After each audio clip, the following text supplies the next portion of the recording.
And then we also tabled at the Emergency Preparedness Fair, and with this being, September being Suicide Awareness Month, we were able to focus on promoting suicide prevention and safety in our community. We're also able to give out like gun locks and just talk about ways that people can help to prevent suicide. And so we'll also be tabling at the Fire Department Open House on the 25th. Doing some more of those. We got those locks from there as well too. So that was a really big hit. And then we are having some listening sessions to kind of understand the readiness of the community to kind of deal with more prevention type efforts. We do have one more opening, and I was asked to ask any of the council members if you were willing to do to be one of the interviewees for that. So I can give you more information. It'll be about an hour and a half, but they want information from just the community, and it's a readiness assessment. We got a grant to do that readiness assessment. So those are some of the things that we're doing for CTC, and things are going well. Did you get any, are you getting any additional parents or folks that want to be a part of the CTC, part of that organizing maybe? So how's that going? How much are you going that way? We have we have workshops, or not workshops, we have work groups that are dedicated to different things, and one of our leadership work groups, we have like these tabling events are ways that we get the word out, and then also just as we meet people in the community and tell them about what's happening and what we're doing. I actually posted something a couple of weeks ago about some events that we had, and somebody reached out to me on Facebook wanting to participate, and so as we get people interested, then I just forward that information on to Megan. I actually met with this lady, you know, just to tell them about what we're doing, and it seems to be working. The more that we're out in the community and talking to people, talking to parents, and you know, tabling at these events, we have a much better method on onboarding people now. And so when people do say they want to participate, we have kind of like I wouldn't call it a package, but we have kind of a plan that we give them information, let them know what we do, what kind of participation they want to engage in. There's some people who just want to volunteer for like one-time events, and so we're starting to utilize the Just Serve app for things like that, where they can maybe come in and pack bags for us, or you know, whatever the one-time event is, that they can still participate. But yeah, we've just been ramping up on the different ways that we can offer folks to participate who want to. And yeah, I think it's been going well. So we have a lot of things that are happening. Hopefully I'll be able to give an update on the community schools in the next couple of meetings. We'll have some more information on that and how that went. But all in all, things are going pretty well. We do have a push to get more participation in our Spanish-speaking classes. And because for that community or that population, word of mouth is the biggest way that they get the information, as opposed to, you know, social media and all of the other ways that we're reaching everybody else. And so that's something that we're trying to figure out a better way to kind of get a hold of that community. And so we do have an effort to get our Spanish-speaking classes filled. And so that's something that we're going to be focusing on with our diversity efforts. But, yeah, it's been good. Anyone else? Utopia we had a public hearing on that $19 million bond. There was no public comment taken, and it was passed unanimously, so Utopia's going to move forward with that. The CEO, Roger Timmerman, had sent out a message saying that it was one of their best months ever, was the last one in terms of new subscribers. And we're almost to 10,000 subscribers in the city of Layton, both residential and commercial. So looking pretty good in terms of continuing to take rate goes up all the time. So good things happening on the Utopia front. We had the get-together for the Victims Advocates for Senate. Turned out really good. We met our goal. We keep our goals low so we can meet them. We can always grow, but it was nice that Layton City, especially Jay and his crew, they did an outstanding job. I mean, I know Wilhelm was training one of the light guys while we were doing it, and he was having the time of his life, so I was appreciative of that. And the Arts Council stepped up big time, threw a bunch of stuff out on their media, and gave us some prizes to give away. And anyway, so it turned out nice. So, and I just found out Yeah. 5 minutes ago that the youth council will be helping us with Supper Santa, which will be nice to help go shop and to do the presents. Help wrap. Yeah, we never, just so you know, we don't go to families and give it out. We leave that up to your group, and that for a lot of reasons. And so no one knows. And so it's working, so. Those are good reports. Anyone else? Just real quick, mosquito abatement met, I don't know if you guys know this, I didn't before I was on the. Did they get rid of all of them? Yeah, we're Oh, done. yes. Have you noticed any? Yeah, I have. But it is we are wrapping up the mosquito season, middle of, or 1st of October or so is what they consider the end of the mosquito season. Day length changes, and it helps with that. But David, we had a meeting at the Ogden Airport. Davis Mosquito Abatement, along with Salt Lake County Mosquito, or Salt Lake City, own a hangar, and they contract with a company that does mosquito control via airplane. It's pretty cool, seeing the tens of thousands of acres that they cover every year. When I started with mosquito abatement, I thought it was foggers that drive down the street, but they have, obviously they contract with a company to do air applications. They've covered about 12,000 acres with drones. They have a really robust drone program. It's pretty cool. And they have bikers. Clint, if you're looking for nighttime work, they go and Strap treat something on. storm drains with bikes and ATVs. So anyway, I've heard that it's been a really good mosquito year, not too bad. And I spend a lot of time out in fields at I night. do, in that air-conditioned cab. Anyway, if you guys ever have questions or want to come to a meeting and get a training on mosquitoes, you're always welcome. That's good. That's a good report, because I mean, in all the years we've been here, we haven't had any report, so thank you. Appreciate that. I'll make another one in 43 years. Hey, Chuck, well done. don't worry about me. I did have one other email that I meant to bring up, and I know others of you have received the same email, but just wanted to give voice to the good folks of Layton who are interested in the dog park. Oh, yes. We know it hasn't gone away, and that's okay, but just wanted to bring that up again because they're ramping up to, lobby, I guess, for lack of a better term, for a dog park. So that's just something that I wanted to bring up, reminding us that it's on our radar.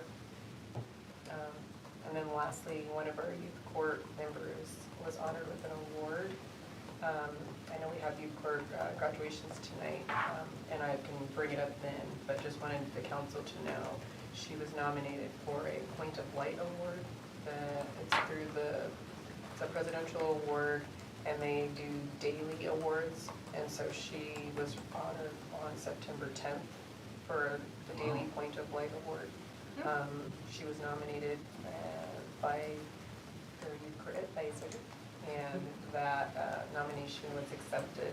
And so I did a post, and I believe we had a post on the Communities That Care site for her as well. But I'll bring it up in the council meeting tonight, just so we can recognize her, because Will she I be believe there? I think she'll be here. Hopefully. She participates heavily, and I think she did recently graduate, so I think she might be here tonight. But she's done. She's a graduate, but she's still helping Yeah, with I think I know she, yeah, Caitlin. yeah. Okay, good. On the dog park, the Parks and Rec Commission has had a few times, the last few meetings, several citizens have come in talking about a dog park. And Dave and Joellen, I think, have had some really good back and forth communication with the people really pushing for it. And I think they understand the city's stance. Dave, if you have any different opinion, but I think, we told them it is on the radar, and we want to do it right, though, not just throw up a fence somewhere. Yeah, and the people that have come in, they've been very polite. It's just near and dear to their hearts. You can understand why it's important to them. We've helped them understand that it's not simply a dog park, it's the fact that there are so many priorities and different projects in the city that you have to sort out and decide which ones we can do. We've let them know that, and we've been frank with them. We have indicated, that in a city of 80 to 90,000, we've had about 15 people and emails come in. And so we are working towards updating our master plan. And one of the key components in that master plan is a survey that we go out and ask the public. And 10 years ago we did that, and dog parks were not high on the list of priorities. But it may have changed, and we'll look for that change in the demographics. Yeah. We've come close 2 or 3 times, but had different deals fall through on property for it, so, it's definitely something that I know we've tried and will continue to try, I hope, but, yeah, I think it boils down to us looking at it and seeing what our priority is as well. Okay, with that, then, let's go ahead and move on to our agenda item, which we're down to item number 3, which is restriction of the fireworks. So- Fireworks? Steps up, please. Basically, right here, a background on that, is that right?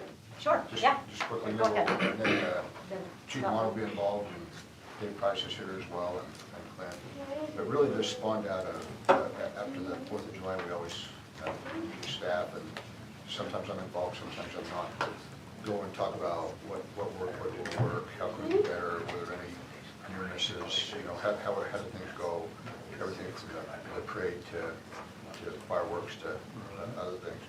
So out of that discussion, which was a very, very good one, it was somewhat alarming to me. There was a growing concern. We had our own issue with fireworks this year. You're aware of it in the park, not part of our official shoot, but as part of a neighborhood shoot. We had some injuries, and of course, Provo City had quite a significant thing down at their stadium of fire. And so, as we got talking about this with Chief Marr and Chief Ward, what they represent, I don't want to put words in your mouth, Scott, so correct me, but across the state, there's a growing concern among fire prevention people, fire marshals' offices, and firefighters in general about the management of fireworks and the control of fireworks and the quality control or lack thereof in the construction of fireworks. Most of them are coming out of China, and some of these, not in our situation, we don't think, but in Stadium of Fire and others, some of the issues are because of the lack of quality control on the manufacturing. And so it to me anyway, it moved from, just thanks for being aware of that, to looking at what are we doing or allowing to be done in the city. And so we don't, from the staff's perspective, we don't have any concerns about, per se, about the official shoot that we do, but we do have a lot of concerns, frankly. That's why we're bringing it to you for discussion of the shooting in the parks, and that we have become the go-to place for the county and outside of the county for people to come and do their own shoots and invite their friends and neighbors from other counties or other cities or just on their own. And these guys can speak about that. We have some pictures that talk about the volume of people coming to these parks that we open for shoots has grown significantly, and presents, we think, some real safety issues at least ought to be aware of. And we're also proposing some changes in some of the boundaries with regard to shoes. So that's just a little bit of the background of the impetus of where this came from. And we wanted to bring it to you and then be able to have a discussion and then follow whatever direction you would give us. The other, you maybe wouldn't think about it too much, but there's also a pretty significant impact. In fact, there's a very significant impact on David and his crew. They're the ones that are managing the barrels and barrels and barrels of cleanup every night, virtually. Every day, every night, the state allows these to be shot. Both they're out cleaning things up. Sometimes you have potentially undischarged fireworks that have been put in containers, and we have parks people going out, handling those, putting them up. We haven't had a problem, but we could, right? Because there's no quality control over people leaving things, besides the mess that's made. So there's a whole host of things we just want you to be aware of and educated on, because I found out about it. I thought, wow, this we need to talk to the council about this and get their direction, because this is clearly has graduated from what I think the original vision was, perhaps, in terms of scope and scale and maybe safety. So that's a little bit of the background. So everybody has a perspective on it as well, and we're here to present and then suggest some changes, and then answer any questions you have and then take your direction. So why don't we, if it's okay, Mayor, maybe we'll have Clint start with just the changes we're proposing in terms of language, and then we can talk about the background of why. Okay. So, just kind of an overview here of what we're looking at changing, just some bullet points here. First one would be discharge of fireworks in a public park. That basically would eliminate what Alex was just talking about, other than if it's approved in writing by the fire chief and the Parks and Recreation Director. We also want to limit any types of commercial fireworks shows or demonstrations. If they're going to have that type of a show, then it needs to go through a permit process with the city. In particular, the things that we're interested in there is the location and what the dangers may be, as well as that they have proper insurance coverage for any type of issues that they might have, and that they include the city or indemnify the city from any of that. And that's based on some of those concerns that we've had, based on some incidents that we've had here in the city, as well as kind of the bigger events like Alex mentioned with the Stadium of Fire, where there's a quality control issue. And even when you've got very controlled environments and reputable shows, there's still the potential for danger. So we just want to make sure we're protecting our citizens, protecting and protecting the city's interests. What the prohibitions would be, this doesn't change, is all fireworks would be prohibited east of Highway 89, that's anything. The state code allows us to make changes based on issues, things like geographical issues, any time where you're located near any types of canyons, ravines, sensitive lands, wildland, urban interface, and things of that nature. And so, for very obvious reasons, all fireworks have for a long time have been prohibited east of 89. That remains the same. The changes here are just a little bit different, and I'll go back to that in just a second. And then just the last bullet point is just to make it clear that it's a violation is an infraction. What that means is there can be up to a $1,000 fine. That's already in the state code. It just puts it in our municipal code, which just makes it a little bit more clear and easy for us if we need to prosecute. So we can come back to that if we need to, but this is basically the change. Again, the code allows for municipalities to make adjustments based on historically dangerous or sensitive circumstances. And so one of the things that it suggests is that you use readily identifiable markers to make your restrictions. The fire department, as they evaluated this, and we've got our assistant chief here and his staff that they can speak to this more if you'd like, but have determined that there's some draws and some issues there within that area that was not in the hatch mark that was still posing a threat to some of our east property. There's some elevation change there where if something were to catch fire, easily move up the ravines and so on and so forth. And then using the suggestion from the state code of just making it readily identifiable and easy to follow for our citizens to understand, we just determined that making that Fairfield Road straight to the Church Street and then north, and then anything north of 193 makes a very easy and readily identifiable marker. So the way that would now state in the code is under those, I've got it here actually, is just under number 2 in the green. It just talks about west of US 89 and east of Fairfield Road from the south border to Church Street. Number 2, west of US Highway 89 and east of Church Street from the intersection of Church Street and Fairfield Road north to State Highway 193, and then anything north of State Highway 193 to the city's Hill Air Force Base border. So those are the changes that we've made based on the concerns that fire has brought to our attention. And I'm happy to go over these changes in detail if you'd like me to. I've kind of hit the bullet points there. Otherwise, we can turn the time over to our assistant chief and he can give you some of the examples of what they've been dealing with. Was that little island south of Gentile, is that just unincorporated? Or Yeah. That's unincorporated Yeah. Davis County right there. So we don't have jurisdiction over Can it. we ask the county to include that? in Yes, that? we could, yeah.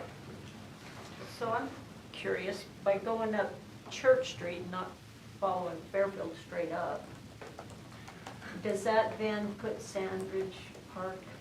So Sandridge Park would be out of the no-fly zone. Right. But we are recommending that we stop the shoot in both Sandridge and Andy Adams Park. So that's, Okay, and that goes that's back why to I'm that. questioning that. And that goes back to that zone, that goes back to the change, The permission. yeah, where the very first bullet point, discharge of fireworks in any public park must be approved in writing, otherwise it's prohibited. So any public park, anywhere, so this park, for example, Ellison Park, which is obviously well west, it's still prohibited there. We're prohibiting it in those parks. And that's already been in Yeah, municipal that, code. yep.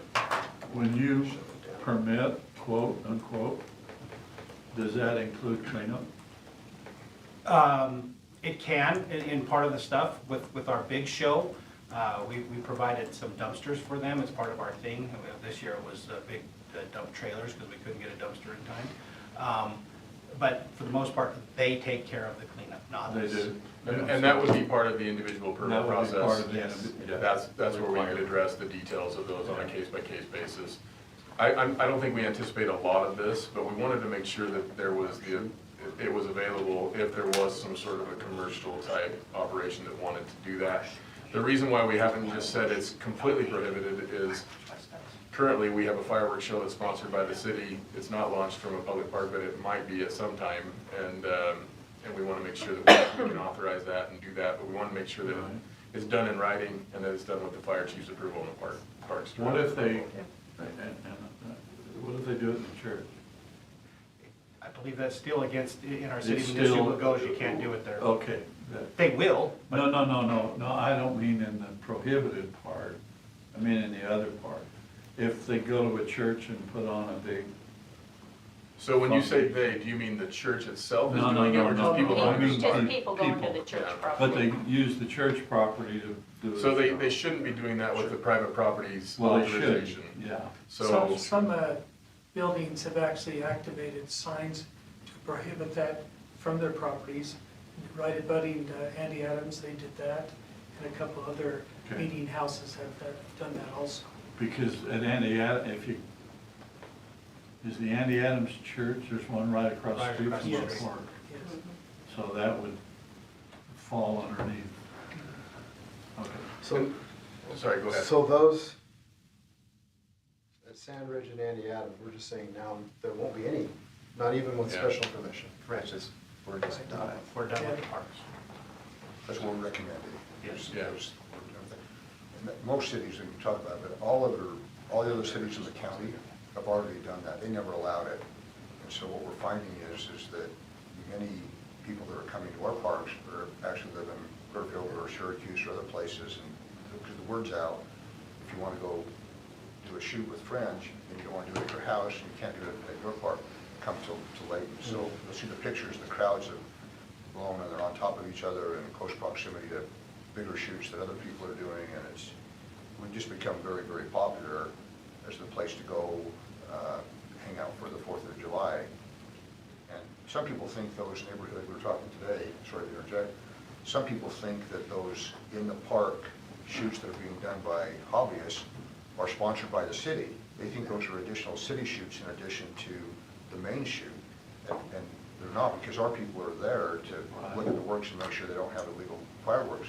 But people are drawing the conclusion like, oh, this is everything's fine because Layton has obviously approved this. No, we haven't approved it other than saying you can do it. So that's a mixture issue as well. You know, if you have an incident, but. So when you say we're eliminating it, I mean, it still says except when approved in writing, but the approved in writing is mainly a safeguard for us for when the city If we want wants to do a put it fireworks on. show, yeah. But the expectation is that if others, say I want to put on a show, I would never do this, but say I want to do that, and I come into the city and I request, can I put on a show at Sandridge Park? The likelihood of that being approved, it sounds like the expectation is that that's not going to be approved. Is that? I would say most likely yes, depending on the size and volume of what you're trying to do. The fallout zones are just not there to do it safely. You know, we permitted Northridge's show. We also permitted Layton High's show for homecoming. But they're shooting in an area that does have an appropriate fallout zone for the size of shell that they can shoot. And I've got something to show you on that if you'd like. But so most likely they would not be approved or permitted. And those are not parks? Yeah, those are not parks, but they still go through a permit process. And that's what we're trying to do here is make sure it goes through the permit process so that fire can do that exact evaluation, and then parks will do their evaluation on the impacts to the parks, and then of course legal and risk will look at it and determine whether or not, you know, for example, one of the things is going to be, are you going to be able to obtain insurance in the amount of this? You know, we're looking at limits of something like 2 million, 4 million type limits, which are pretty much industry standard now. So they would have to do that. It would have to be from a reputable insurance broker, and it would have to include the city as an additional insured. So those are the types of things that we're looking for. So it's going to have to go through at least that minimum 3-department review to be able to do that.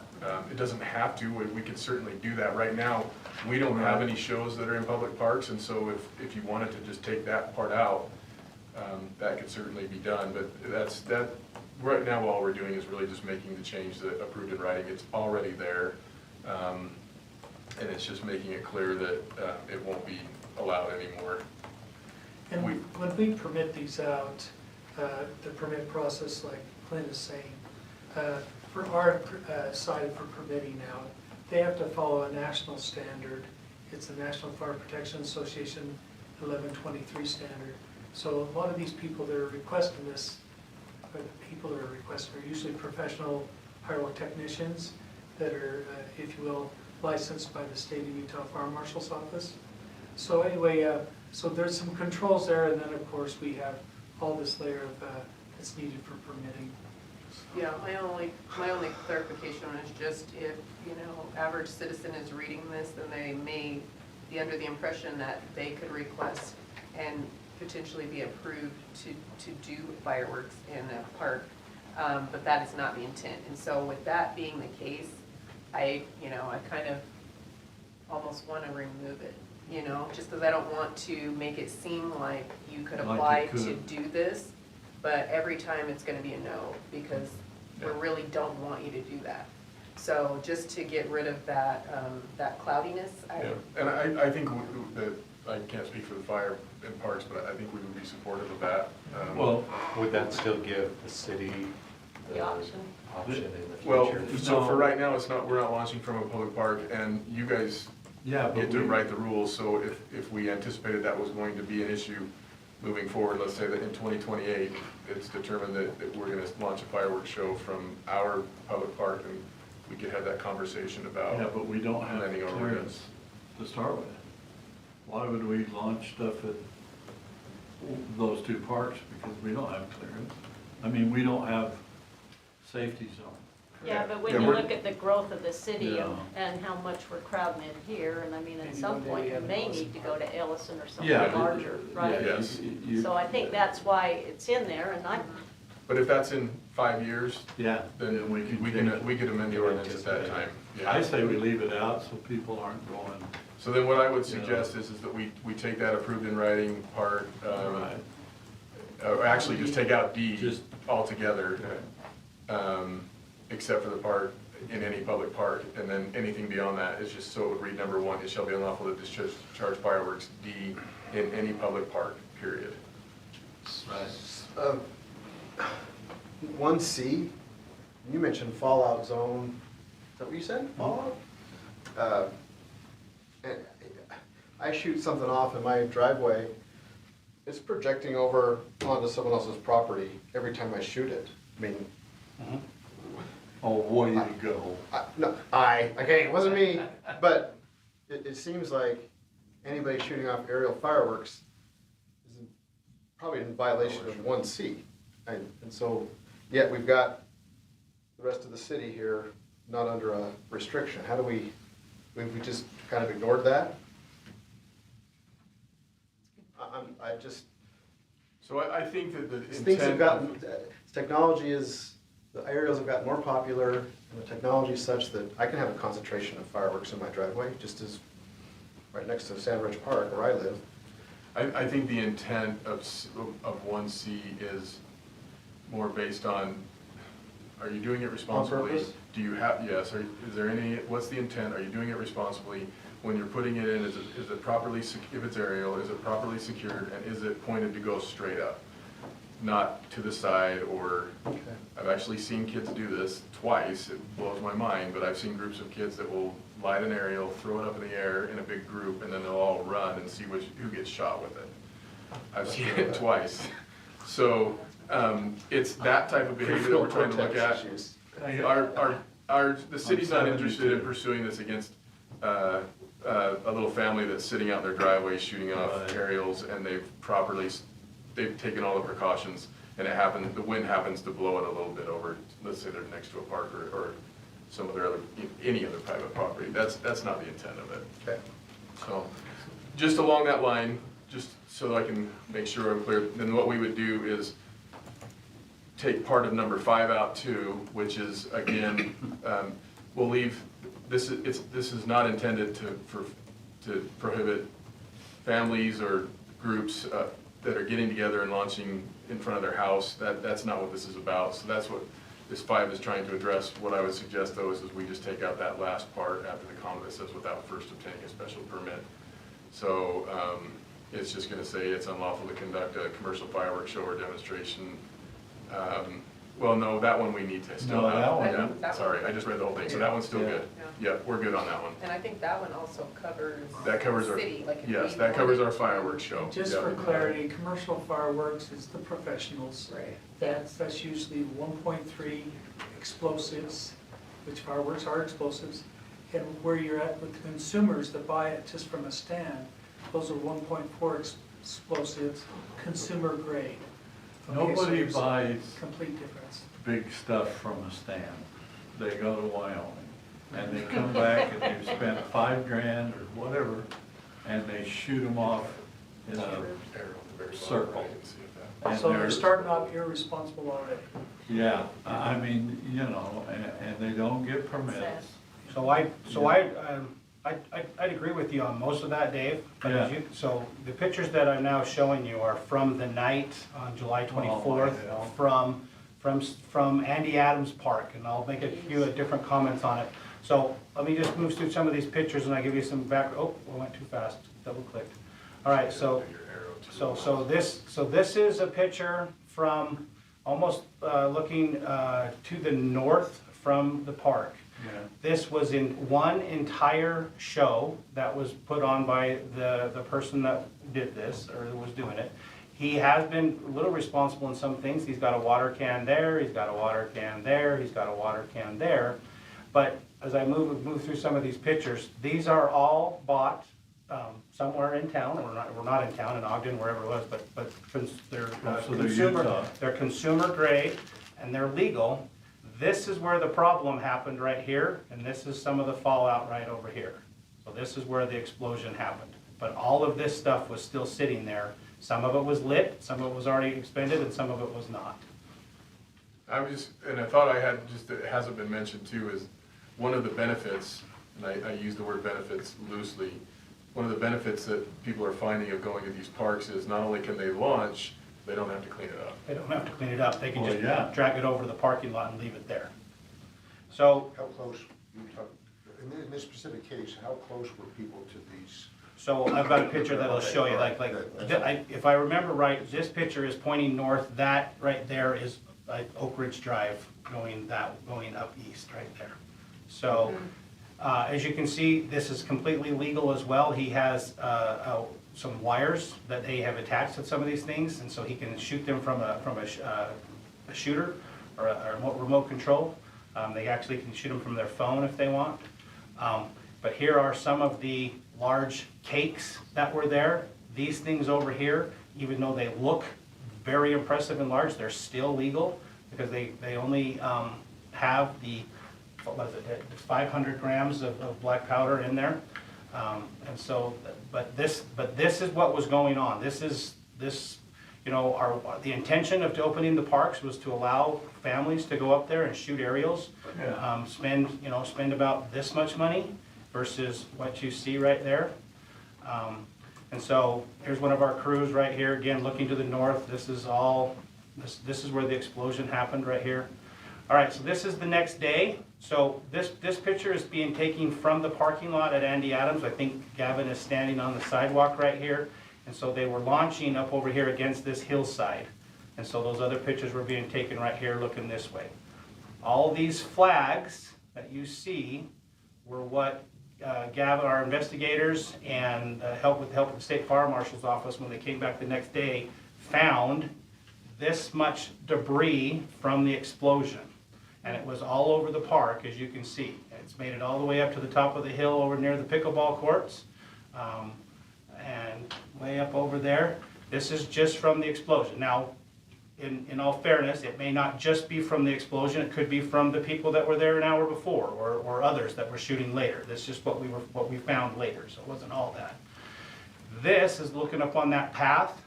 This stuff right here is the stuff that people left for the Parks Department to clean up. It wasn't part of this show. It was just like, hey, cool, we can just leave it here, let it cool off, and we'll take care of it later. Again, right up here.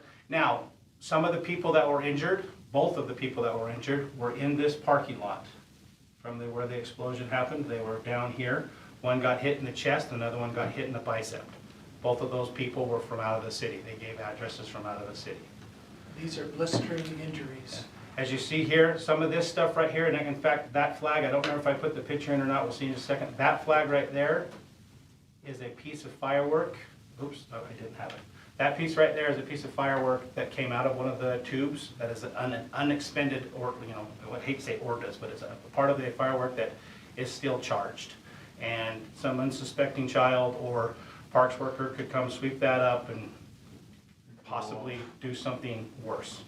So based on what we've had here, this is just some of the pictures we had. This is why staff is recommending that what was well intended to try to get some people a place to shoot the aerials has just turned into, it morphed over the years to me and both next door neighbors would come, and that was a good show. Well, hey, look, next year why don't all of you come? That pile of fireworks that you saw right there, what happened on was it the 3rd or the 5th of July at Sandridge Park, made that pile of fireworks look silly. So it was double and then some, and they lined it up all the way up and down the middle of Sandridge Park, and it was being fired by, it was consumer grade, being fired by one of the professionals, and it was a large. Sandra. At Sandridge. That was on the, Because what's gonna happen, and you That was on the know, 5th. and I know, you're gonna eliminate these two parks, which I totally agree with.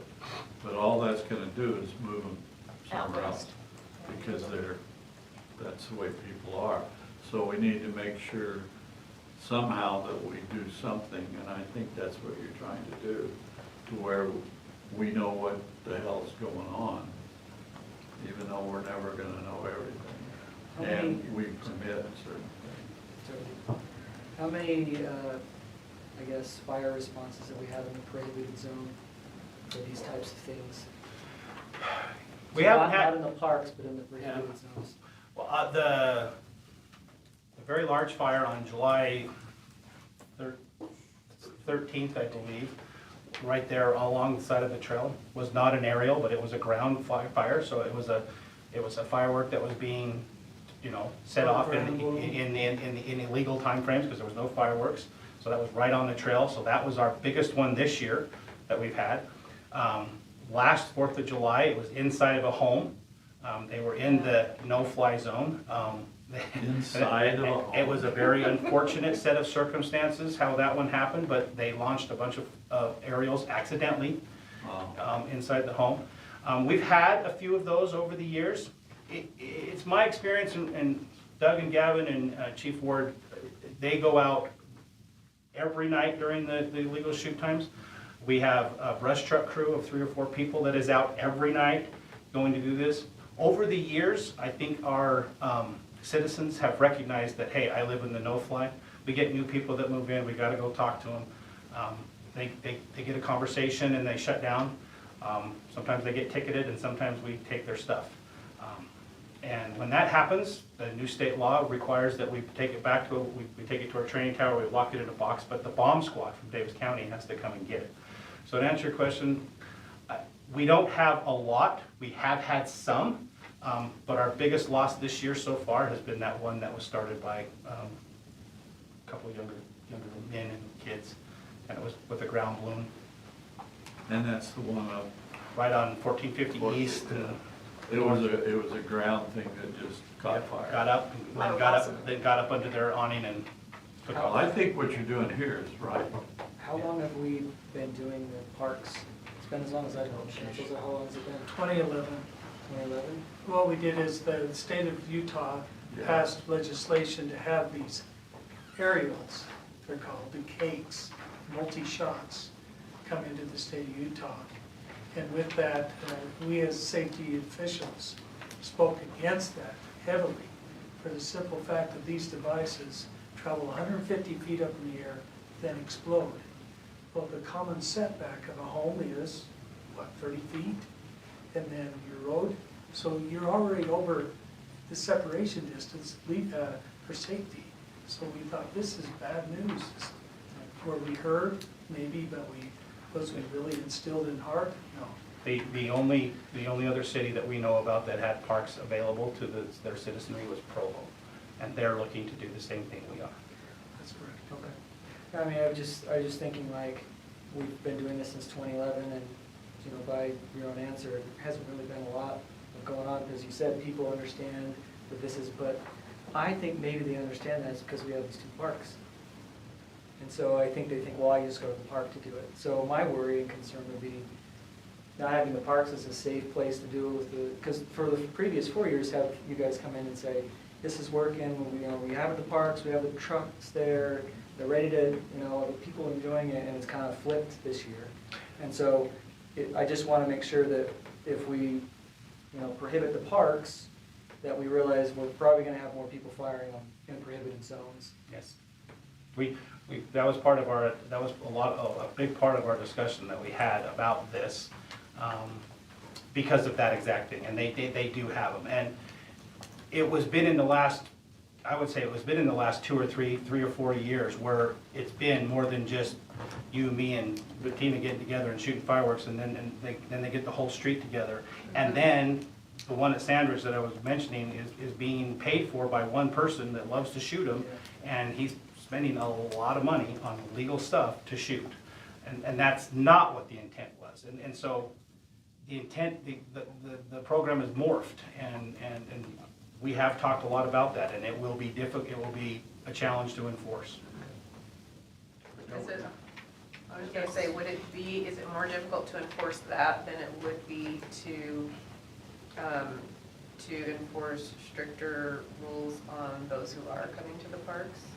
you know, as far as like people who are not cleaning up after themselves, people who are coming from other places, people who are doing, like this guy doing a commercial show pretty much, like, should probably license that and have a business, right, as opposed to just doing it. So is it, do you think it's going to be more work? Well, we, again, that was part of our internal discussions, and some of the things some of the challenges we came up with would be the amount of people that we'd have to talk to. Are you a Layton City resident? Are you a Layton City resident? Somebody shows, you know, because this was for Layton City residents to come and shoot, and we obviously know that that's not the case because we are seeing these all the time, right? So that was a challenge. And then, you know, having enough people there to regulate it. We need you to push back, and then they'll push in, and we need to put, there's a lot there that has to do that. And then we can go up there and say, we need you to do this, but then we'll need PD's help if we have to issue tickets, because we can't cite. And so it was part of our discussions, and it is a challenge. But it's needed. I think for the safety, Yeah. right where my cursor is, that's the thing about the size of a silver dollar, about this thick of the biscuit you pull out of one of the biscuit tins, and it's got black powder in it, and it's just waiting for something to Waiting happen. for somebody to get hurt. And also be mindful with what Alex mentioned, that whenever we're involved, they think it's a sanctioned city thing. And with that is, We have- that's high. We have witness and huge. statements from that night that said Layton City Fire was on scene and inspected our show, so it was completely legal. Yeah, And that's not true. As far as liability goes, I mean, it could be sued for allowing this to happen. If something happened even worse than what has happened, with fire there, with barrels that we provide for, Dumpsters. dumpsters and stuff, it sure looks like we're condoning it. It could, Sure. and some happy attorney would. It's a lot easier to get out of a lawsuit where we say, well, it was completely prohibited in this park than it is to say, yeah, you're kind of intertwined in this, yeah. Okay, you guys ready to move on, or do you want to? Just one more, Mayor. Okay. Clint, can you go to the map again, the You gotta amended get map? together. And while you're finding it, I had a citizen reach out today, and I agree 100% with him. We shouldn't have fireworks around farms, and the reason, you Sorry, said Mission we Wild West. added this area, did you say because there's certain hollows? in Yes. Different areas that are Yep. of big concern. I lobbied big time against the aerials as well when they were, but, you know, shortly after I farmed the ground behind the mayor's house, I had 40 acres of wheat. You guys have heard of Amber Ways of Grain. And that, you know, on the 24th of July, I was sitting in the middle of that field irrigating, that's some other area, but I'm just watching aerials go everywhere. And there's homes on this border, that border, and one spark from someone that might not have known the fallout of their firework that they're sending off, and it's a potential catastrophe. So, I mean, it's a big concern, and I don't know how you get people to understand the potential of what they're setting off, and if it's really worth it. Well, they want to shoot where there's no homes. That doesn't mean there's nothing that's going to burn. And they're going to burn worse. 40 acres of than wheat home would would. probably be very expensive. Yeah. That's somebody's livelihood, and if it gets big enough and hot enough, it's gonna start structures on fire Well, too. beyond Oh, the livelihood, yeah. it's homes. Right. You know, it's, yeah. Also, I can't remember if it was the 4th or the 24th, but during the allowed days, we had 2 or 3 days with really high winds in the evening. Is there a way to say no fireworks tonight? Good luck. Yeah, we would cancel our city-sponsored show if we had to. Right. You could do your very best to broadcast the red flag warning and to try to get it out there. We do have crews out to try to do that, but it would be very difficult to try to get that. We know how many people are watching this, we know how many people look at our social media, it's not 80,000 people, so it would be very difficult. Is it possible? Yes, but But is it legal?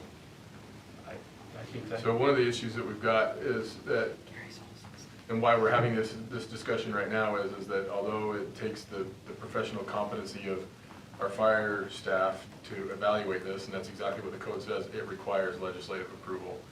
So that's gonna be the issue. And I think, I was just trying to find it, but I probably won't have enough time, I'll keep looking, but I think there is something about emergencies that a fire official can make those determinations, but I haven't been able to find it in the 30 seconds since that came up, so I can try.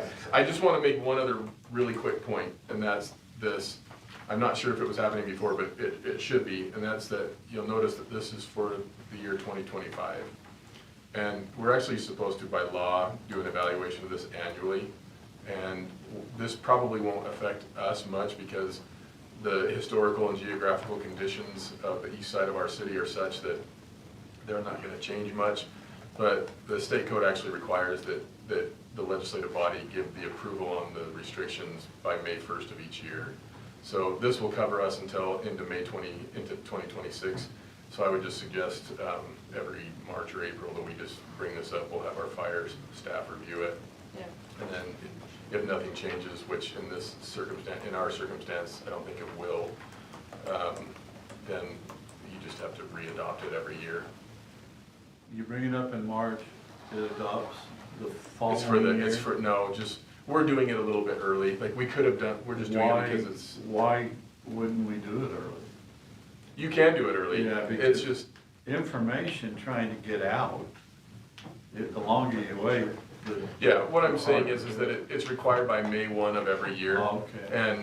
And so we're covered all the way up Sure. and fireworks are prohibited year round except for those Yeah, dates that they're right. allowed. So you just pass it before May 1st and you can get the word out. And like I said, in our city with the build out and what exists in our city right there and our geographic issues, I'll call them issues, they're not really issues other than in this context. We're always going to have these types of restrictions because of the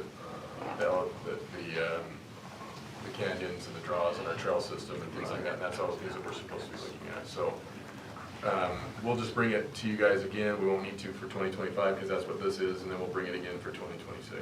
My only concern is, the later we bring it, if I'm a fireworks guy, I'm planning this July 5th.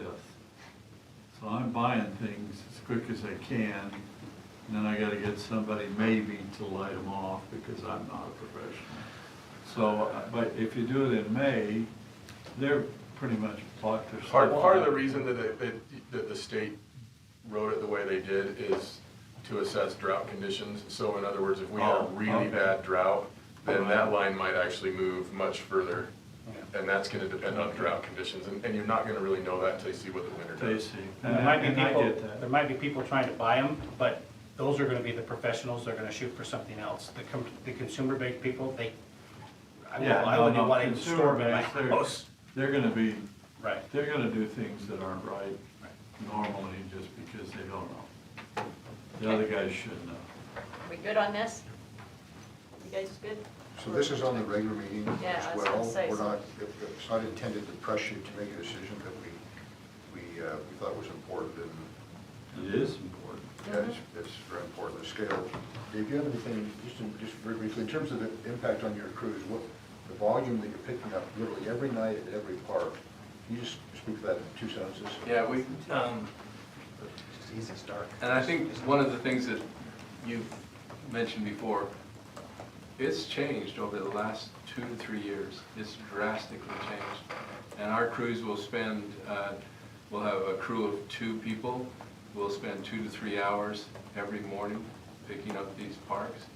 And we have noticed that the barrels that we set out, they routinely have caught on fire throughout the evening. And that's quite a hazard for, people who are in the park.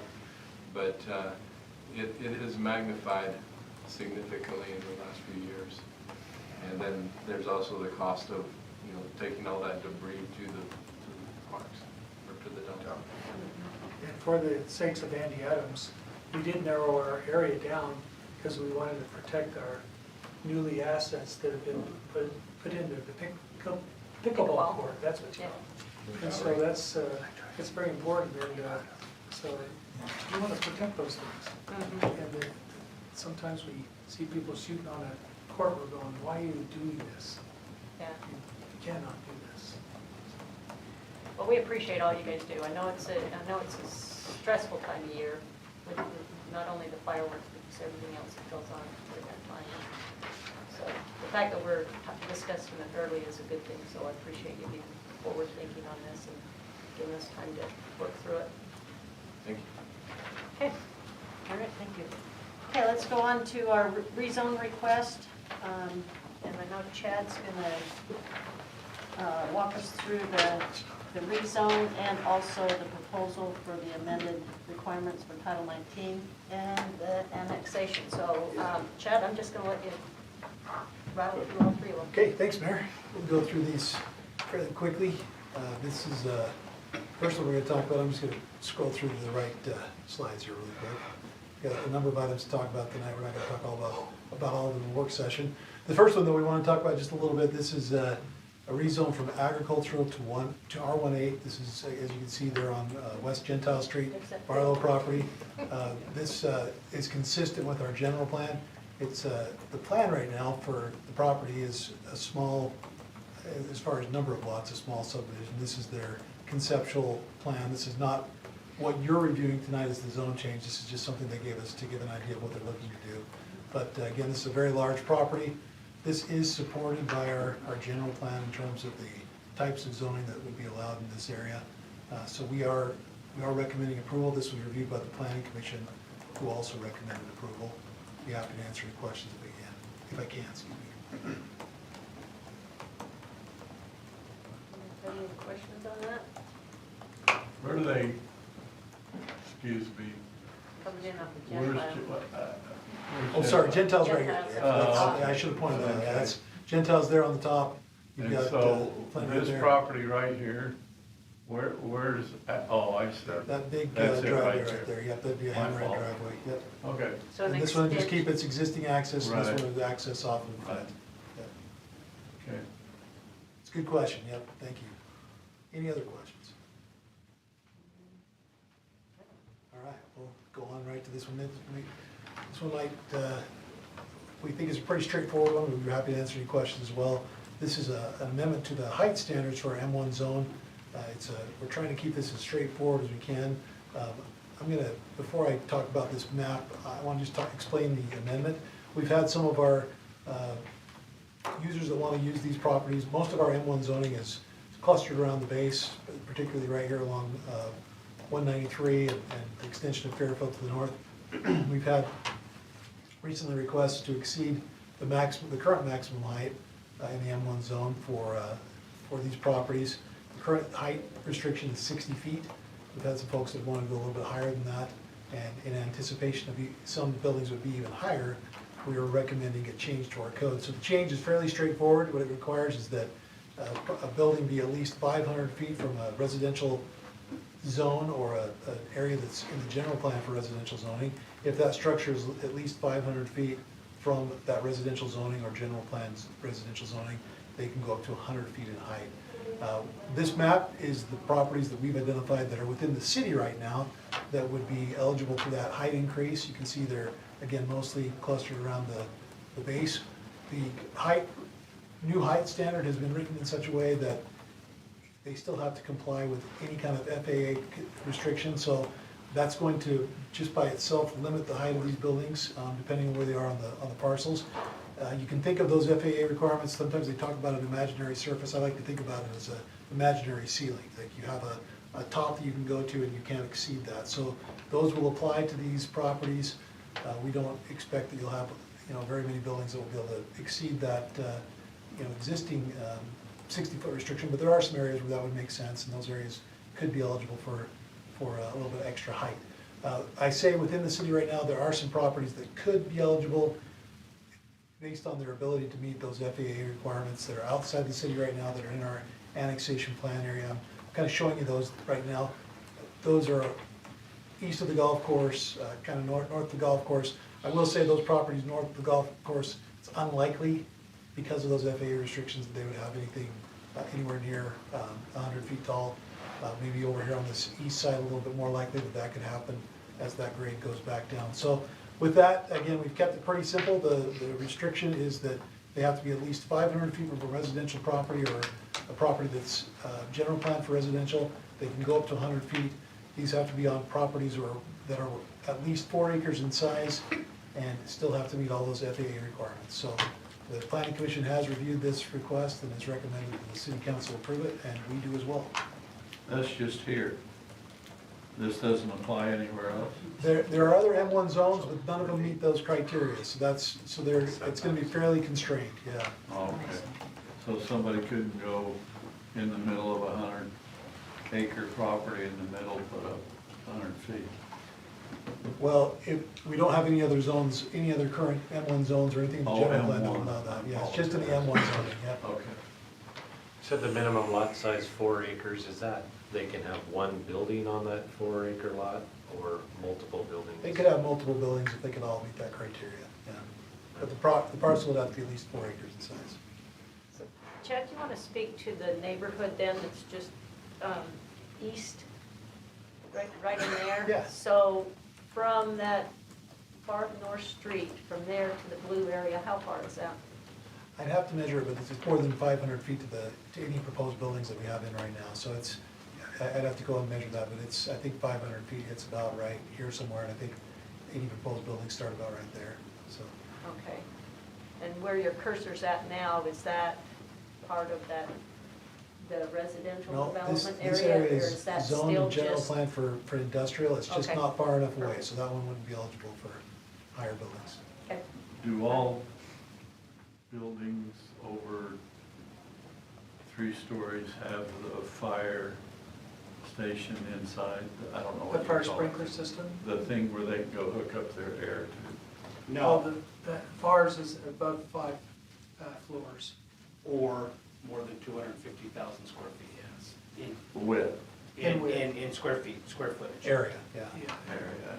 It's gotta go up above five floors. So 100 feet, how much is that, story-wise? It depends. You could have a building, industrial buildings especially, you could have a building that potentially could be over 60 feet tall. It's 1 story with maybe a little mezzanine or something. They have cranes and things that are operating inside these Oh. buildings that they need extra height inside. So it really depends.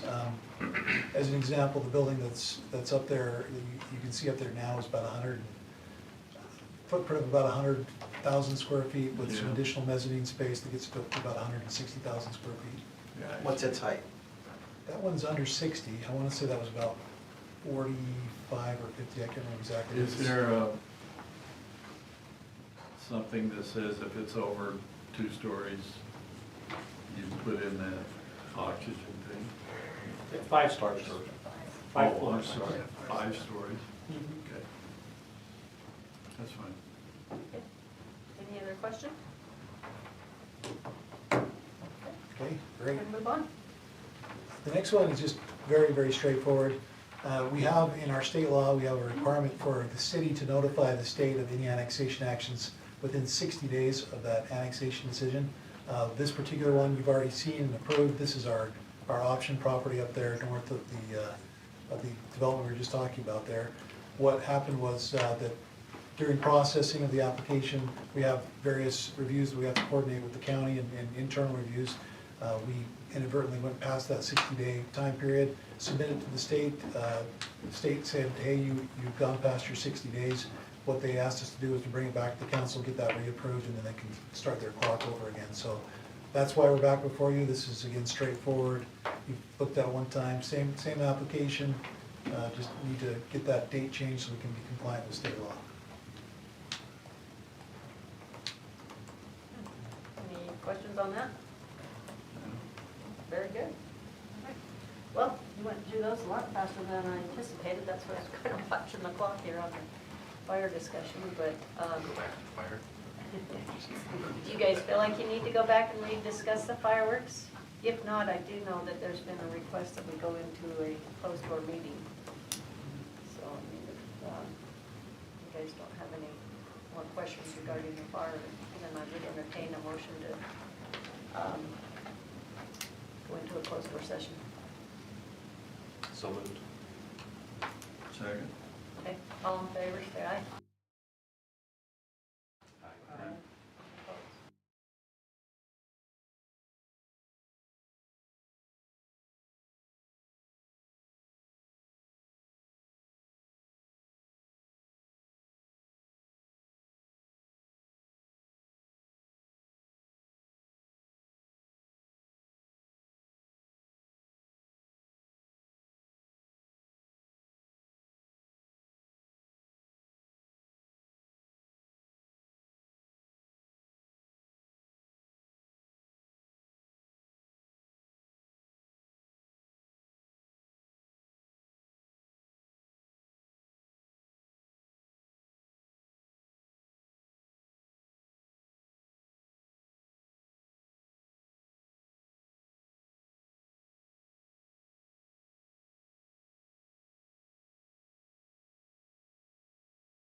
Okay, Kim, are you ready yet? Okay. While she's waiting, I just want to appreciate everyone's patience here. We're just a hair short on or late tonight, but for good cause. Okay, you're good now? Okay, I'd like to welcome everyone out to our Layton City Council meeting this evening, which is September 19th. And as customary, we always like to start our meetings with a prayer and a pledge, and we take turns as a governing body here. So tonight, I'm going to turn the time over to Councilmember Clint Morris to conduct those ceremony. Thank you, Madam Mayor. I will offer an invocation, and afterwards, if we can all rise, we'll follow me in the Pledge of Allegiance.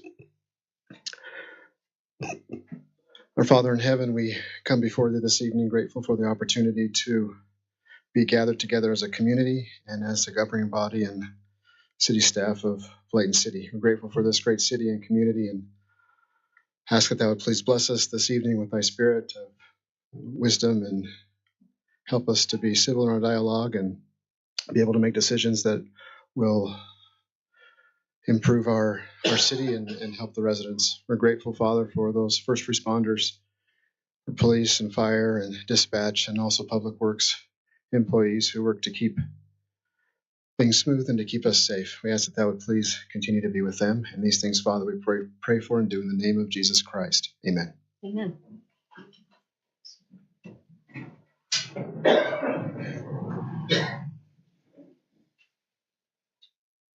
I pledge allegiance to the flag of the United States of America and to the republic for which it stands, one nation, under God, indivisible, with liberty and justice for all.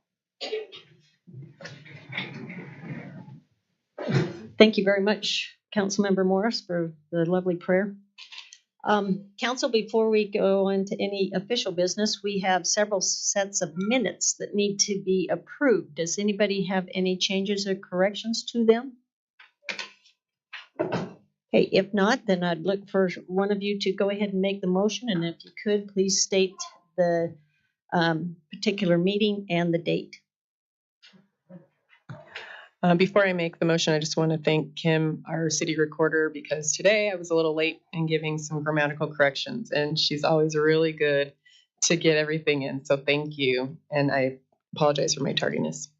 I'd like to move that we approve the Layton City Council work meeting minutes for June 6th, the council meeting minutes for June 6th, the council work meeting minutes for June 20th, the council meeting minutes for June 20th, the council meeting minutes for August 1st, and the council work meeting minutes for August 15th.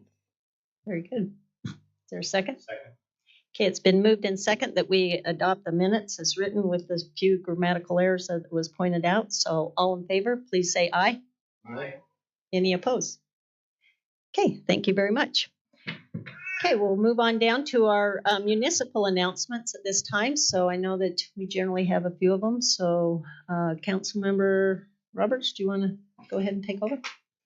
Thank you, Mayor. First of all, as many people know, it's been bubble 2 week for the last couple of weeks, putting the bubble up. There's also been some major construction going on. The pool's getting a new floor, new tile work. So, but unfortunately, there's been some construction delays and weather events that have extended that time. We plan to reopen the pool the morning of September 26th now, so a couple days later than anticipated. Also, tomorrow evening will be a great family recreation event, Park After Dark, here at Layton Commons Park, 7:30 to 9:30 p.m. Lots of fun activities for the whole family. Bring them out. So thank you, Mayor. Okay, thank you very much. Does anyone else have announcements? I just want to give a shout out to Layton Communities That Care for the Screenagers event that we had last month here at the Ed Kinley Amphitheater. We had a number of folks participating. We had 75 people show up that night, and 36 students were able to get credit recovery. So we want to thank the community for participating in that. And then I do have a special recognition tonight that I'd like to give. We do have our youth court here on tonight, and one of our youth court participants, Caitlin Mitchell, received a Daily Point of Light Award for her work on the youth court, and that award is a presidential award that was offered to her. the date that she received that recognition was for September 10th, 2024. And this award is given out Monday through Friday, every day in the year, to a special person who does lots of really great things for their community, volunteers and whatnot. And Caitlin was nominated by her youth court advisor, Carlene Kidman, and she would receive that award. So there's a nice write-up on the Communities That Care Facebook page, also on my Facebook page about her and all of the work that she's done for the Layton City Youth Court. And I just wanted to recognize her for that on tonight. And she's in the audience today as well. Okay, how about if we have her stand up so we can all give her a round of applause?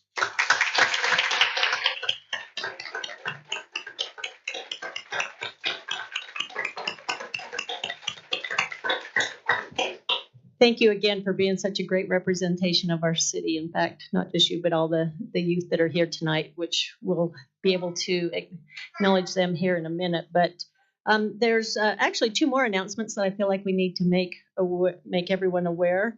And that is, we have a lot of arts programs throughout our city. And Jax is one of those one of the programs that are available to the youth. And they are actually having their fundraiser event at the Kinley Theater Saturday night. And so anybody's welcome to come and participate in that. They have all kinds of items that you can bid on, and as well as a fun program that you can kind of understand some of their programming that they do. So along with that, I'd actually, if you wouldn't mind, Chief Mon, sorry. Would you mind coming up? And I think that we need to make everyone aware of our fire open house, so the Kendall O'Brien. So I know that you've got a lot of details on that, and I think it would be appropriate that we hear it from you. Well, thank you. The Kendall O'Brien Fire Prevention Open House is this coming Wednesday, September 25th. It starts from 5 to 8. We do have a 1 hour prior from 4 to 5 for the low sensory, with no sirens, no light, not a lot of flash for kids or families that want to come with little to no sensory issues to come. We've got most of our big displays planned for again this year. We've got our side-by-side our side-by-side house that we're going to burn a couple times so that we can see what the effects of fires and fire sprinklers will do for us. We've got a couple helicopters coming in from our AirMed and our Life Flight partners to come and help us show that. We've got our dogs, our search and rescue, and everything else. We are doing a food drive. We have tons of different vendors that like to come and help us with all of our hospitals and many others, all too many for me to try to remember. Again, it's one of our favorite things that we do is our fire truck rides, and we are going to do our very best to accomplish that this year with some of the challenges that we've had recently. And so that's not a guarantee this time like we've had in the past, but we will do our very best to get that done for you. So 5 to 8, September 25th for everybody. We've got a big list of shows. We've got multiple food trucks coming, so there will be food for everybody. The park, the Olive Ellison Park is shut down. The Parks Department has helped us out with that. So there'll be parking all the way through the park. But it does fill up fast. So please come and enjoy the evening with us.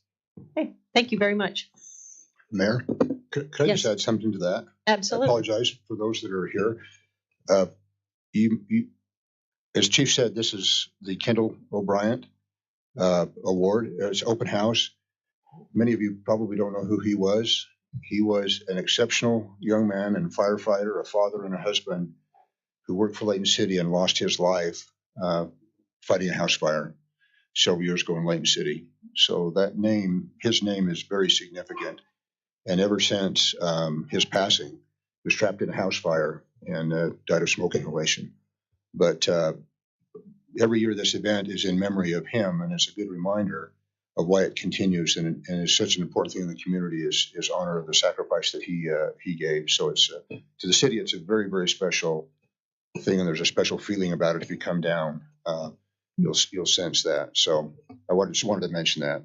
It's very good. It's not named after a fire chief or some other city person. It's a young man who gave his life trying to save others. in a Layton house fire. Excellent. And the reason why I stumbled is because I know,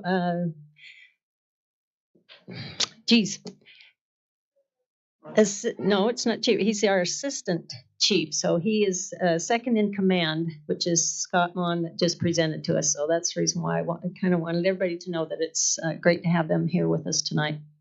Okay, let's go ahead and move on then to kind of a fun and exciting part of our agenda. And it's something that as council members and myself, we always look forward to this. And it's an opportunity for us to recognize the youth in our community that is so actively involved and actually take on a very important role as far as their ability to judge their peers. And so we do, as council members, we all are assigned different departments or organizations that we're liaisons to. And so council members Bettina Smith Edmondson is over our youth court.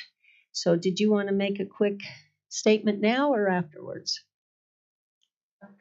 After's fine. Okay. So with that, what I'd like to do, and this is different, and the council knows me to kind of stir things up a little bit, but I think it would be appropriate tonight if, as we acknowledge these youth court graduation and our swearing in, that perhaps we go out in front to you and we'll line up here so that we can appropriately shake your hands and acknowledge you. So council, if you would you follow me down front here? And then I am going to turn the time over to Miss Carlene Kidman, who diligently, year after year, for 27 years has been over this program, and we really appreciate everything that you do here. So, council.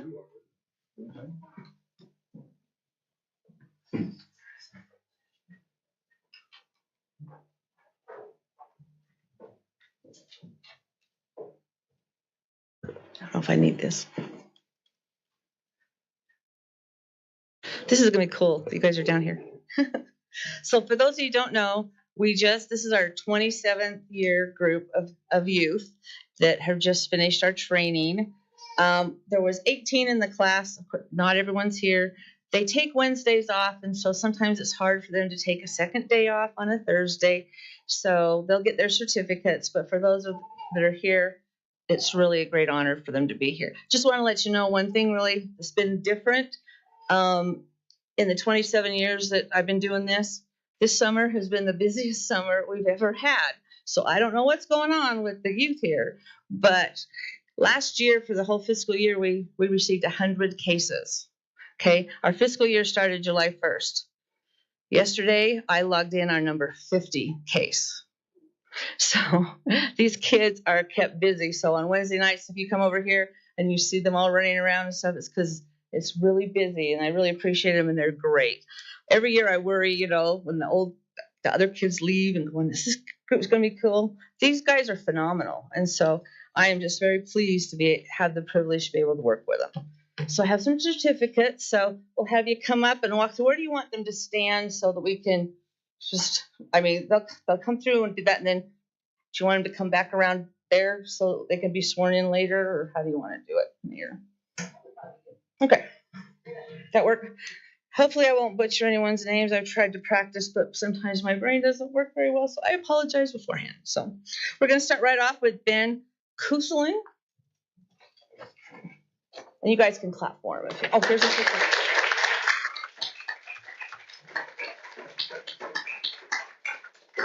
And parents, go ahead, take lots of pictures.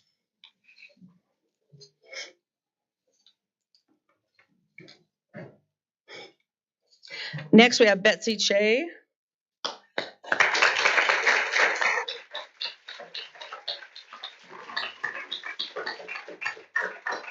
Here, why don't you stand right here, okay? So that because we're going to have you guys all sworn in. So, can you get right back there? Okay. Brooke Kyle. There's Brooke.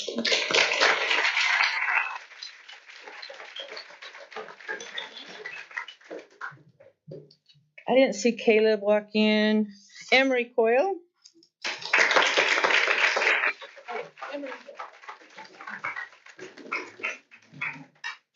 Ethan Grant Sorensen.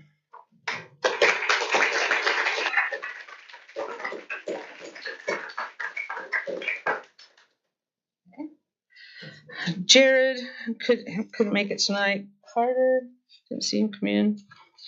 Kimberly, she's not here. Leilani, okay, I'm gonna try. How do you say your name again? Figueroa.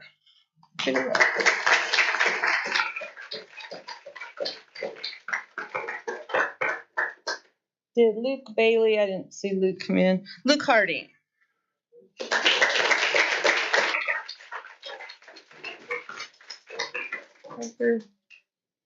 Parker Morgan. Porter. Reese Eggett.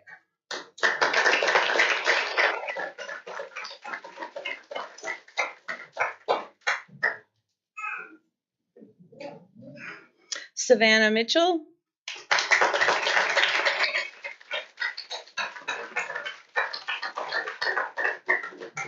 Trey Wolfley.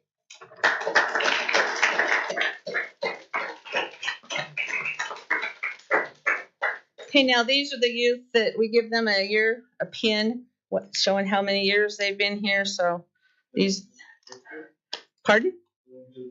They already had a certificate. We already honored them a couple months ago with great big certificates. So Austin Mitchell, he just did his first year. He's come back for second year.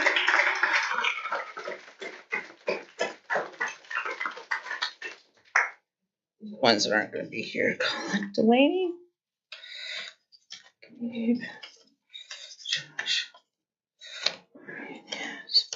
Tristan.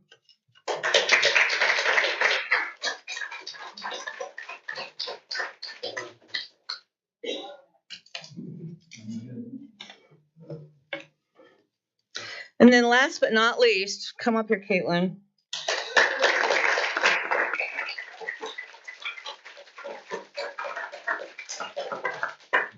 Caitlin has been here 5 years. She started when she was just a little 13-year-old.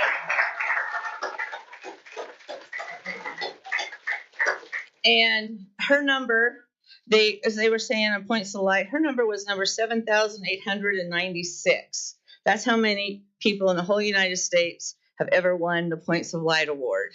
And so that's not a very big number for everyone in the United States. So I just want to let you know that they choose one person from the whole United States on a day, and she won it. And she did it because of her service. She's phenomenal. Anyone that ever, the city, they say, come say, hey, we want to volunteer. She's the first one to volunteer for everything. So I just want to let you know she's phenomenal. And she's coming back as an adult advisor, so I don't lose her. So, yeah.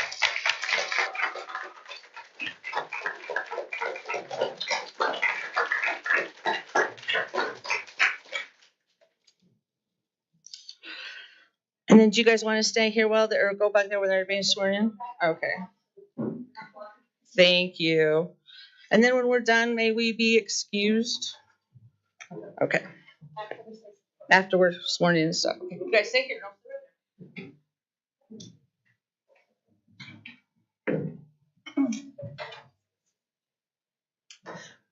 Okay, raise your right hand and repeat after me. Raise your right hand. I state your name. Do solemnly swear that I will support, obey, and defend the Constitution of the United States and the Constitution of the State of Utah, and that I will discharge the duties of my office with fidelity. Congratulations.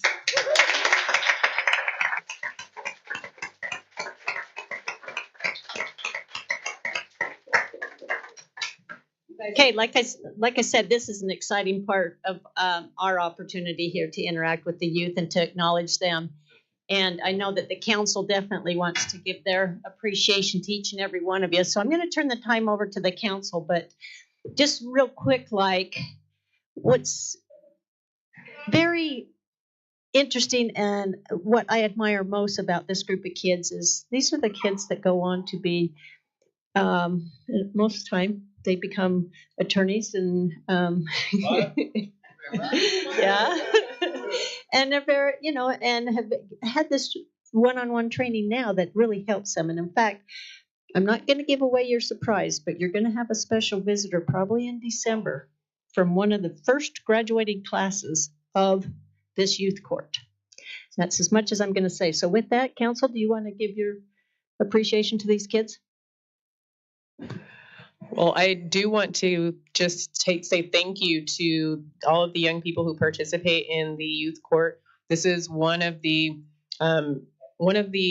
groups that we have in our city that helps to continue to give us hope and to let us know that there are people who care enough about your peers and the folks you go to school with that you want to spend your time helping them to kind of turn their life around and do things better.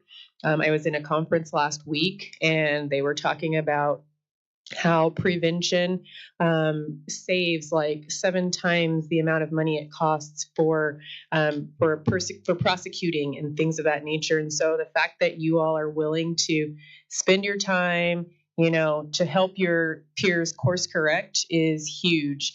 And I know that Carlene mentions often that a lot of the students who go through the program often want to come back and then, be a judge or, work with other students later. And that's just a testament to the program and how beneficial it is, how beneficial it can be for our city, and not just our city, but entire society. And so I want you all to know that you're making a huge difference. And if it feels overwhelming at times, it is, but we thank you for your sacrifice. And I'm so grateful that you all want to continue to do things like this. Continue to tell other people, other students that that this is a program that's really beneficial. And it's something that's super worthwhile. And we're just grateful that you're here in our city and that you're helping to make Layton better. And of course, big kudos to Carlene for all of the years of service that you've provided and the support that you give to these young people. And anything that we can do to continue to support you, please just let us know. Thank you. Well, if all of you are going to become lawyers, we got a shot. Okay? Not to mention any names. But, and if you're not going to become a lawyer, we still got a shot. Because it's people like you that make a difference in this world. You're helping your peers. You're helping them find ways in which they can change their lives, which doesn't happen too often. And I applaud you for that, for having the wherewith to help. And I think a lot of people like to help, but they don't know how. And you found a way, and I applaud you for that. It makes me feel good that as I look at the youth of this world, that there are those that are on the right path, those that want to do good things, and you're part of these people. So I hope that as you go forward, you keep that in mind, that you do the right things, you do the good things, and that you help other people. Because I look back in my life and there were people that helped me, and I'm thankful that they were there. Because if they wasn't, I probably would have became a lawyer like the guy down here. So, no, never mind. So anyway, thank you for what you're doing. Thank you. Thank you, Mayor. Almost time you can be able to leave. It'll be okay. Just a couple more minutes. You just took an oath to defend the Constitution, and so this month is Constitution Month, and just a couple of days ago we celebrated the 237th anniversary of signing the Constitution. You probably already knew that. And tonight you got to take the same oath that all of us, the same exact words that we took when we were elected. It's a special privilege to take that oath, and I thank you for part of that Constitution is to be able to protect freedoms and rights that are God-given, and you get to serve your peers. And so thank you for looking out for their rights and their freedoms as you do your work on the work that you do on the youth court. Thank you for your representation of Layton City and helping your peers And to Carlene, thank you. It takes a special person to want to dedicate a long time of her life, and then every day, a long period of her day, every day, in serving you and helping you. Hopefully you're learning something from her. Okay, good. I see nods. Keep learning, because she's a great example of service. And if you're half the person that she is as you grow up, we're going to be okay as well. So thank you. I could go on and on about Carlene as well. What an amazing example, Layton resident there. As City Attorney Drake and I are welcoming you into the legal profession if you ever get there. As Dave mentioned, we always need more good lawyers. So when I was a kid, I was in a similar situation where I was a part of a youth court, youth council thing, and it helped me kind of understand how amazing it felt to help someone who was my age when they came in and they had done something wrong, and I could understand why they did it, or maybe try to help them get over it and try to make better decisions. It helped me realize that the law is the law, but it's really about people. It's about trying to make people better and try to help them. So if you're in a position to help, that's what you're there for as a youth court. So I won't belabor it anymore. Just, you're doing awesome. And thank you for the time that you spend to help out your peers, because it's very important, because Layton's going to be around for a long time, and you're going to be the future leaders. And you're already showing that by what you're doing today. So thanks.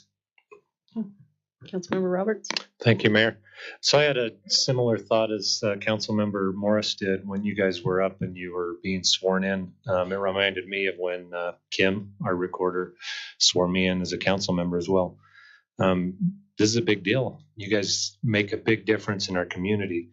I really think, a lot of the problems in the world are solved by a great community, and you guys are making a difference in the lives of kids your age. And once or twice a year, Carlene comes in and gives us statistics, and us on the council, we see a lot of numbers. We deal with a lot of numbers in every meeting, and statistics. And it's important to remember every one of those numbers is a person as well. And you guys get to interact with those people, those individuals. So I thank you for what you do, because it's really making a difference in those individuals' lives, but even bigger in our community. So thank you. Okay. Once again, I want to thank each and every one of you for taking the time to represent us all. And with that, we're going to go ahead and give you a round of applause, and you may exit to go have your own celebration with your family. So thank you, everyone, for supporting these kids.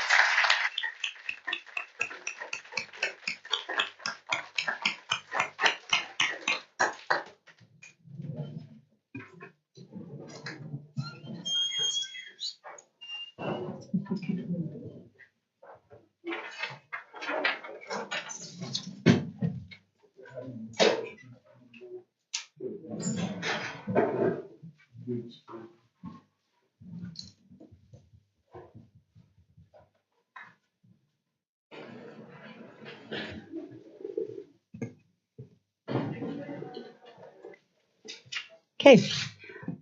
Once again, we appreciate the kids and what they do here in our community. But along with that, as your governing body, we also want to acknowledge our own citizens. And so now is the time within our meeting that we like to hear from any citizen that would like to address this council on an item that is not on the agenda or that is not part of the public hearing. So if you wish to bring a topic up at this time, you're more than welcome to. Just go ahead and step up to the podium and state your name for the record. Okay. Seeing that there's none, we'll go ahead and move on then to our consent items. And our consent items, we have 3 items to consider tonight. All 3 items, this council can go ahead and take action on all 3 of them in one single action motion. So with that, I'm going to turn the time over to our Community and Economic Director. First, we're going to start out with our legal counsel, Mr. Clint Drake, regarding the restriction and the use of fireworks within our city. Thank you, Mayor. If we can just go to our first slide there. We had a great discussion in our work meeting about the proposed changes to our fireworks restrictions within the city. This slide here is intended to just give the public a rundown of the changes that will be made, that we're proposing to be made. First bullet point would be that we're going to, based on the council's, the city council's advice, we're going to change this a little bit, but basically the city council is going to move to prohibit all discharge of fireworks within city parks. Traditionally, in the last few years, we've allowed discharge of fireworks within a couple of our parks within the city. But as our parks director and our assistant fire chief explained in the work meeting, there's been a tremendous toll that's been taken on our staffing, and it's actually become dangerous because of the explosives that are sometimes left or unexploded and are left in the park. I'm probably using the wrong term there, Chief, but things that go boom. We're finding that while the council originally adopted this to be a benefit for the citizens, that we're finding that because most cities now prohibit this type of activity in their parks, that we're getting a lot of non-Layton citizens that are coming, and it's a safety issue, it's a health and welfare issue for our citizens, and so staff has recommended that be prohibited in all parks. Second, that any type of commercial fireworks show should obtain a special event permit. The reasons for that are there's a significant amount of review that needs to take place by our fire department, our parks department, and our legal department regarding the safety and of those types of events. So we want to make sure that that's done appropriately through our special event permit process. Nothing changes as far as the prohibition against fireworks east of 89. The city already prohibited all fireworks east of 89. That's based on geographic hazards, geological hazards, the issues that we have in the foothills, and the danger of a forest fire.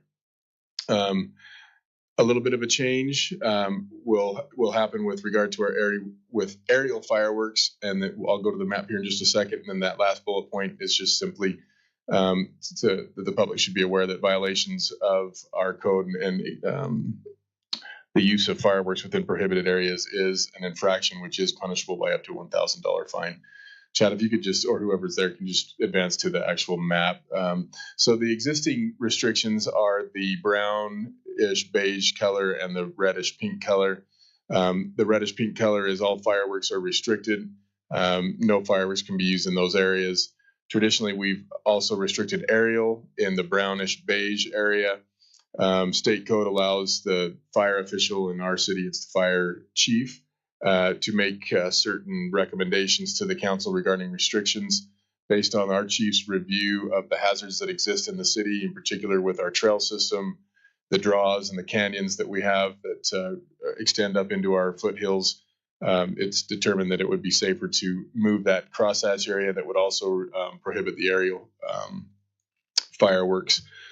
State code gives us direction that says that it should be done through readily identifiable areas like rivers, streams, and streets.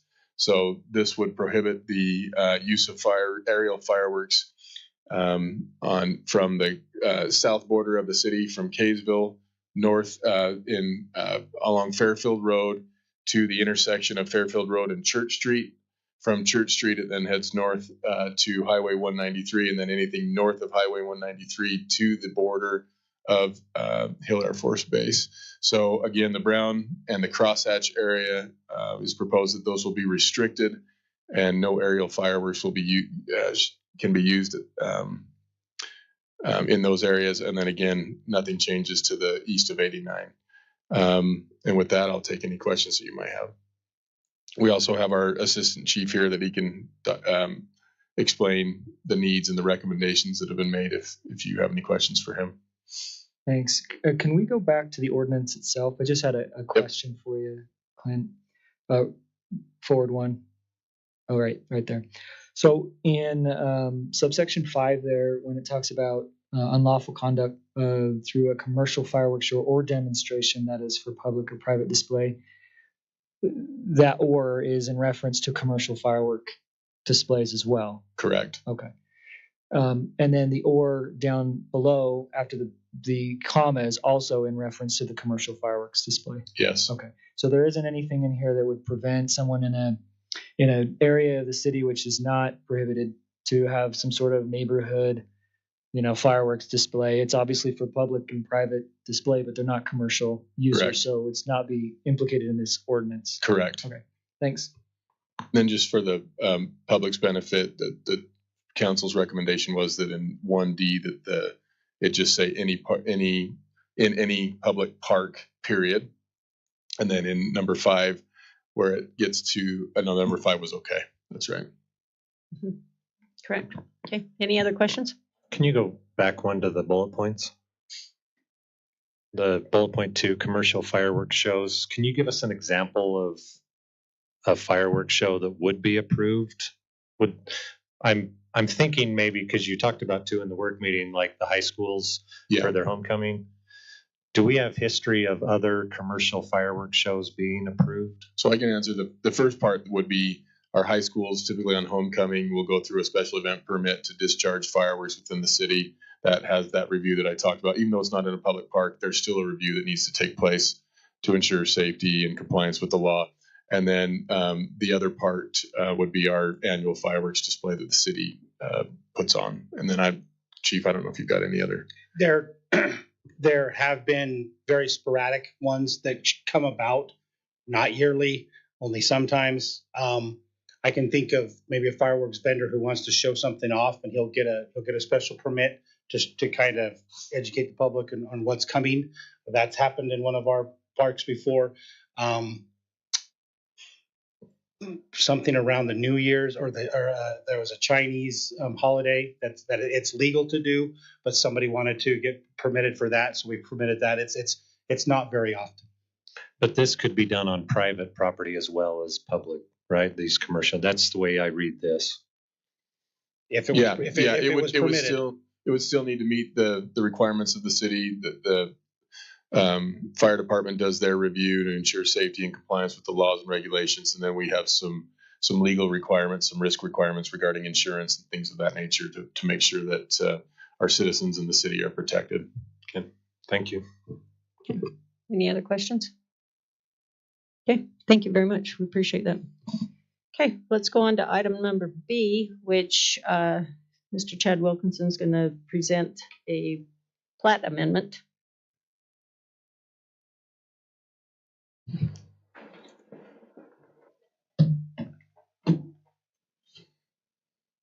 Well, Mayor and Council, yes, this is a plat amendment. This is a fairly straightforward plat amendment. Country Oaks number 3 subdivision, lot 302. You can see there on the screen the approximate location shown with the red dot, about 1884 north, 2700 east. This is the property there on your screen. It's large enough to be divided into 2 lots with a couple of adjustments. They will need this garage here on this side of the property will have to be removed, replaced on the north side in order to provide adequate room for setbacks on that side. That is the plan of the applicant, to remove that and move that to the other side of the property in order to facilitate the division.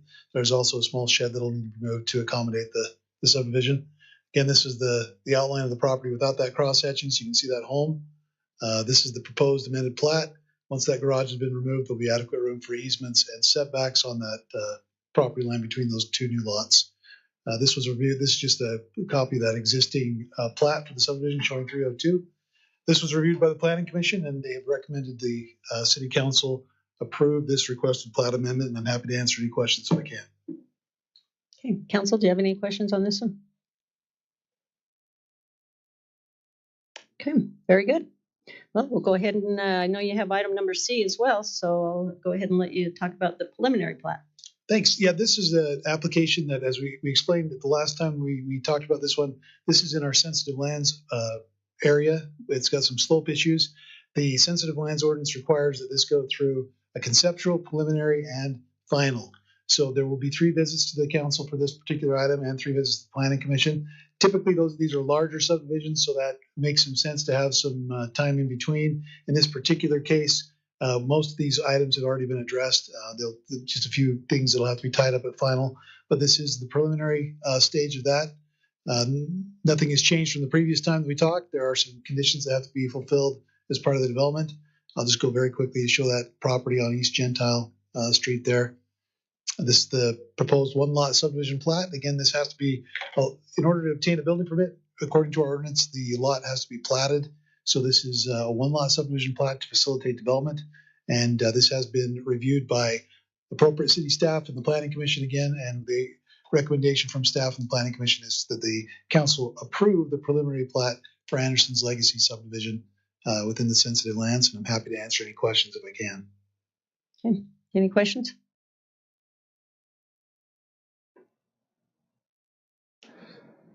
If you think of one, you'll see it one more time. So, Okay. All right. Thank you very much. Okay, those were the 3 items that are part of our consent items tonight. So council, I'll bring it back to you for action regarding A, B, and C of our consent items.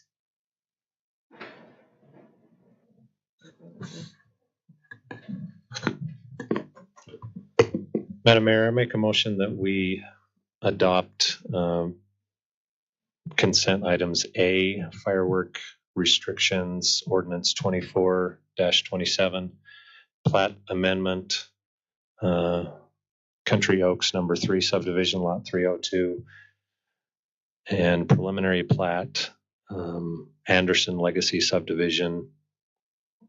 Good enough. Just one point of clarification, Mayor. Did Yes. you want the change that was discussed on the fireworks ordinance? Oh, in yeah. the- So you can just reference what I referenced to the public. That would be sufficient. I'll change that motion that we adopt the restrictions for firework use ordinance 24-27, including the changes the council made in the work meeting. Okay, very good. I have a second. Second. Okay, it's been moved in second that we adopt the consent items as presented with the correction on the verbiage on ordinance 24-27. So all in favor, please say aye. Aye. Any opposed? Okay, thank you very much. We'll now move on to our public hearing portion of our meeting. And with that, we have 3 different ones again tonight. And Mr. Chad Wilkinson's going to present on all 3 of them. So we'll go ahead and start with item number A. We'll have him present the information, and then I'll bring it back to the council to open the public hearing and ask any questions at that time.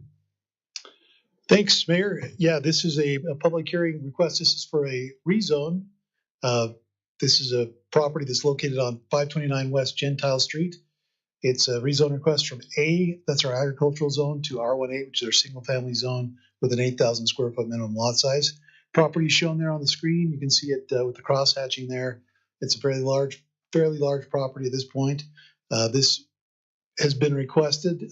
Before I go on to that, you can see the existing home on the property that occupies the area right there close to Gentile, and the lot extends over to Flint and then back to the south. This has been requested to facilitate a future subdivision. The subdivision is not under consideration by the council tonight. This is just a conceptual plan of what that would look like. You can see those 3 lots that could potentially be created. Back to that zoning map really quick. This is consistent with the general plan for this area for this particular zoning request. So the Planning Commission has reviewed this request for this zone change, found it to be consistent with the general plan, and they have forwarded a recommendation of approval for the requested zone change from A, agricultural, to R18. I'd be happy to answer it. We share that recommendation, and I'm happy to answer any questions you may have. Any questions? Just one. I'm sure there's another person somewhere in Layton that had the same question I did. Like, how did they get to their lots? Would you point that out? Sure. Thanks, Dave. Yeah, this is and I should have done this again, this point out on the map where we're talking about with Gentiles on the top part of the screen here. We've got Flint Street over here to the right.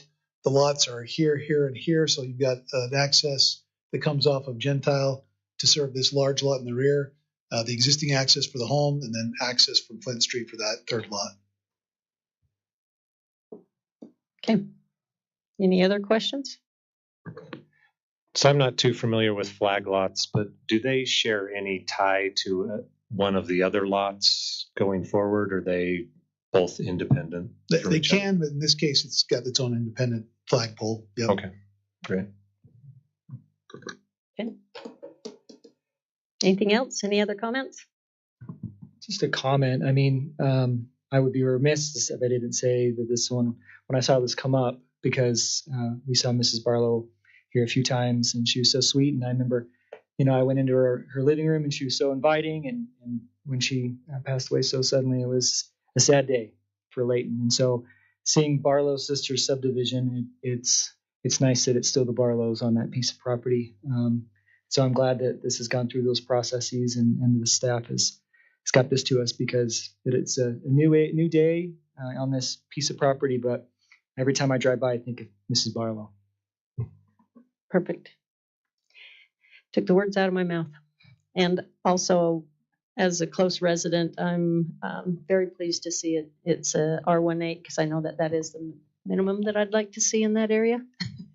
And it's what we've approved in the past, so hopefully we'll continue to do that in any other future ground around there. So with that, council, I'll bring it to you to open up our public hearing at this time, should anyone else wish to comment on item number A.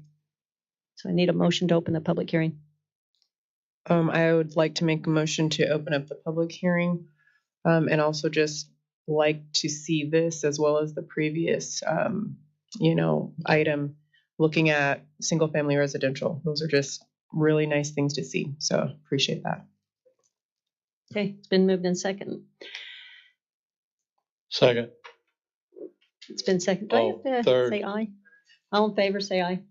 Aye. Okay, thank you very much. Okay, we are now in our public hearing portion of our meeting, and so anyone who would wish to speak to this particular item, you're welcome to. Like I stated before, there's a mic on each side of the dais here. Just come up and state your name for the record. Okay, seeing that there's no public comment on this, we are going to keep the public hearing open, but I do need to act upon these individually. So with that, council, I'll bring this back to you for action regarding ordinance 24-26, the rezone request.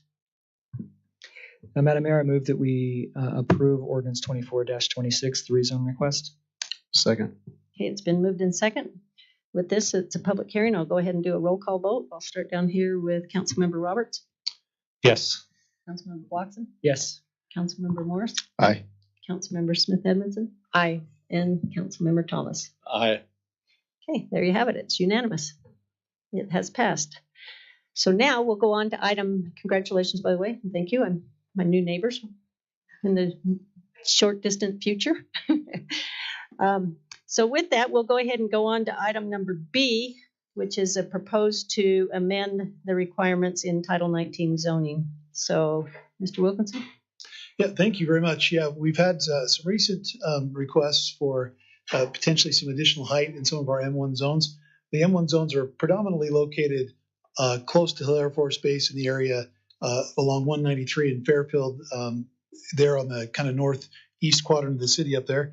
This is an area that serves a lot of industrial use, base supporting uses, and we've had some requests for some additional height in that area and to consider that. We are always sensitive to making sure that we have mitigated impacts on adjoining residential zones. So in order to mitigate those impacts and to also facilitate some of this additional height, which we think is appropriate in that zone, we have come up with a fairly straightforward standard that requires some additional setback, but also allows for some additional height. So I'm actually going to read the text of that ordinance. I'll talk about this map a little bit, both of these maps, but I'm going to read the text of the ordinance just for the benefit of the public.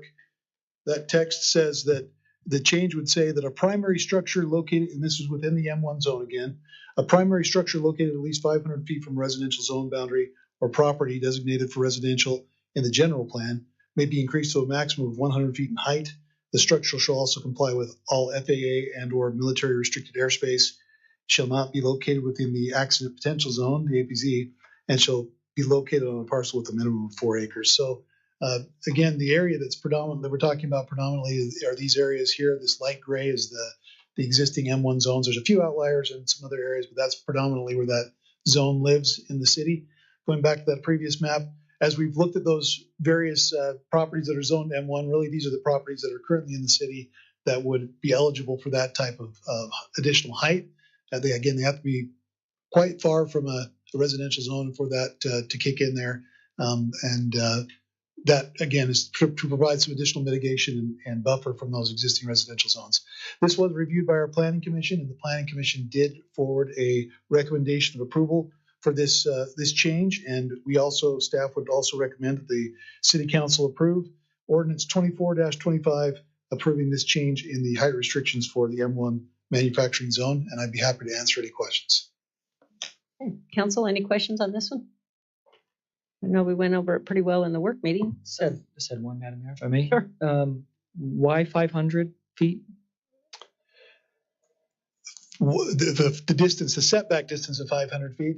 I think as we looked at this, I'm not sure that I have a totally complete answer other than to say that as you look at those we did various site studies, and 500 feet is about the point where you have no substantial difference between what you can see just on the site from a regular building, right? So, or a existing 60-foot building. So as we look at those site studies again, there's a point where as you're looking out toward a property, that distance becomes, an area where 100 feet is not going to be that big of a difference in that vision. Excuse me. And then the second question was, do we have other areas that are M1 that would fit these classifications? We have some other areas zoned M1. As far as we can tell, existing M1 zones, there would be no other properties other than these that I've identified that would be eligible for that additional height. Okay. So there would have to be some type of a zone change on another parcel for that to happen. Okay, good questions. Anyone else? Okay, I'll turn the time over. Oh, excuse me. Go ahead. Sorry. Thanks, Madam Mayor. Could height restrictions be a conditional use where you got to come in and say, yeah, here's what we're going to do and here's why, versus it's everywhere in the M1? Just a question. I think they could be, but I think we're pretty satisfied based on our analysis of the zones where this could apply that there wouldn't be any significant benefit to having a conditional use. Again, conditional use are still allowed, so it has to be approved unless there's something that can't be mitigated. We've tried to anticipate that, and with the setbacks, the additional setbacks, the minimum size of the parcel, we think those are already mitigating conditions that would help to buffer those residential zones. So we didn't see any benefit for an additional conditional use. And many of the uses in this area are permitted uses and require administrative review. And we want to, in order to facilitate some of these very desirable uses, that we want to be able to allow them to come in through that administrative process. So. Okay. Any other questions? Okay, if not, I'll turn it over to the public at this time to see if there's any comments regarding item number B on our public hearing.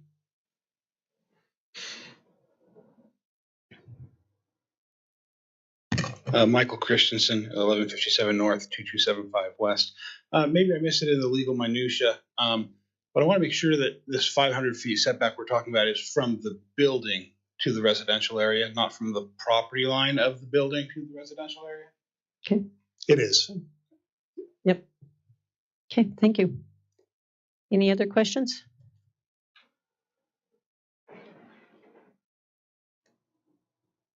Okay, seeing that there's none, we'll go ahead and bring it back to the council then for action regarding this amendment request. Amend request, sorry. I make a motion that we approve without my glasses, the amendment. No, ordinance. Ordinance 24-25. Okay, it's been moved in second that we approve ordinance 24-25. We'll go ahead and start down here with Councilmember Thomas. Aye. Councilmember Smith Edmondson. Aye. Councilman Morris. Aye. Councilman Bloxham. Yes.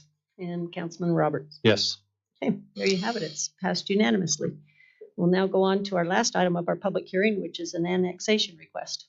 I'm going to be very brief on this. The annexation request that's before you has been approved by the council before. State statute has certain limitations, or excuse me, certain requirements for notice to be forwarded to the state once an annexation application has been approved. There's a 60-day requirement to provide notice to the state. This particular item has went through the various reviews after the city council's approval, through the county, through in-house staff reviews. That took a little longer than typical for this review. When it was submitted to the state, we discovered that we had exceeded that 60-day time frame, and the state has just simply asked that in order to meet their state statute that we bring this back to the council, have this approved again. Nothing has changed other than we want to make sure we meet those statutory date requirements. So we are again recommending the council approve this annexation request. Be happy to answer any questions if I can. Okay. Any questions on this item? My only question is, this is not a likely situation that happens again, right? But we have put in whatever we need to make sure we don't miss deadlines in the Yeah, future. it hasn't happened before. It's just one of those things that that timing, I think the timing took a little bit longer than we expected. And again, I think until the state made us aware that we'd exceeded that, we weren't even aware of that because of normally that's just something that happens as a matter of course. Thank you. Okay. All right, I'll now turn the time open over to our public at this time for any type of questions that they may have. Can I ask a question that's not related to this item? Or, I don't know if there's time yet. So typically we would have entertained those and item number 4 of our citizens comment, but let us go ahead and take care of this and then I may make the exception for you. Okay. Council, I'll go ahead and bring this back to you then. This is item number C on our public hearing and annexation request. So in your motion, could you also state the opportunity to close the public hearing? I move that we approve ordinance 24-28 for the annexation request and also close the public hearing. Okay, it's been moved in second that we adopt ordinance 24-28 and close our public hearing.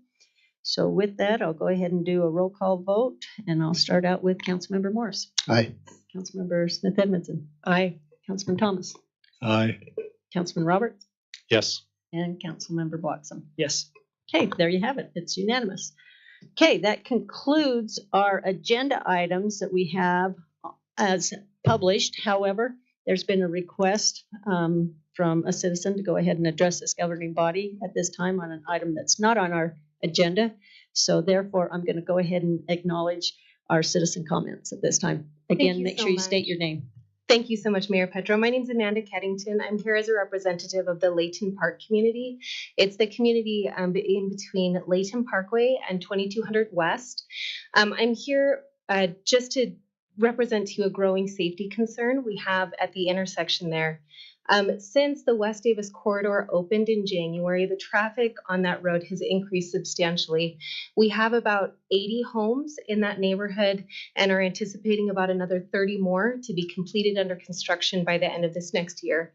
And at this time, we have approximately 100 children that are crossing this road in this intersection every day to get to and from Sunburst Elementary. We have noticed since the opening of this road just an increase in, trucks and cars running the four-way stop. And at this time, there is not an intersection light or a crossing guard. We have about 20 of us that have banded together to try and help these children to cross the road safely.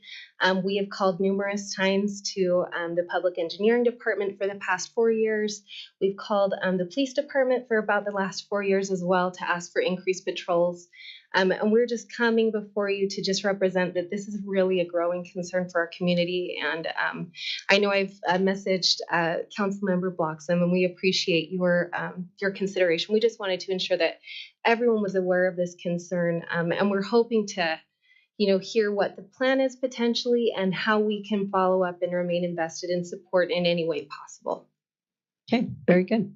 So typically in our comments here or in a citizen's comment, we just hear them. We don't dialogue and respond to them. However, should our city manager wish to, he's welcome to. But, we appreciate you bringing this to our attention, and especially when you're talking the numbers that you are at this time. I would like to say something, if that's okay, Mayor. Absolutely. I think we are aware of your concerns and share those. I think one of the things that I believe has been conveyed is that the installation of traffic control devices, both for pedestrians and for vehicles, is governed by what's called the Manual on Uniform Traffic Control Devices. It's a national standard that makes sure that there is a warrant, there's a need, a demonstrated need. And so to move from a four-way stop to a light requires a warrant study to go be undertaken, and that has to meet certain criteria both in terms of speeds, volumes of traffic, et cetera, for this intersection, which eventually it will, to become a school crossing zone where you have flashing lights and crossing guards who are certified and trained to do that, requires its own warrant process that's laid out in state statute. We have studied this intersection several times and are aware of the growing demand there. It does not meet the warrant. That's the challenge. We do not, for liability purposes, put in formal traffic control devices when it doesn't meet warrant, because what it does is it creates, there's a whole host of concerns, but there's risk that you create uncertainty, not more safety. So the staff is continually looking at this, and we know that it's going to eventually meet there with the growing demands. Are you able to provide the results of the warrant study to the general public? Absolutely. And do you know that, like, in the dates would be helpful? It's just since January, since that opened, that it's become. Yeah, those are all dated, the times when we do them. And the one thing I would suggest is that we're aware, and my understanding is this has been communicated, but the idea of citizens, well-meaning, to cross people there is it's not a good idea. Yeah. That's a nice way of saying it. You put yourself at risk, and you also put the children at risk. I happen to observe this myself coming to the intersection. There was somebody that wasn't a certified guard, didn't have cones, didn't have vests, that actually walked out into traffic and stopped cars to allow kids to come. It's inappropriate and dangerous. I'm not trying to be critical of it, but we need that needs to be discontinued, but for your own safety and liability, frankly.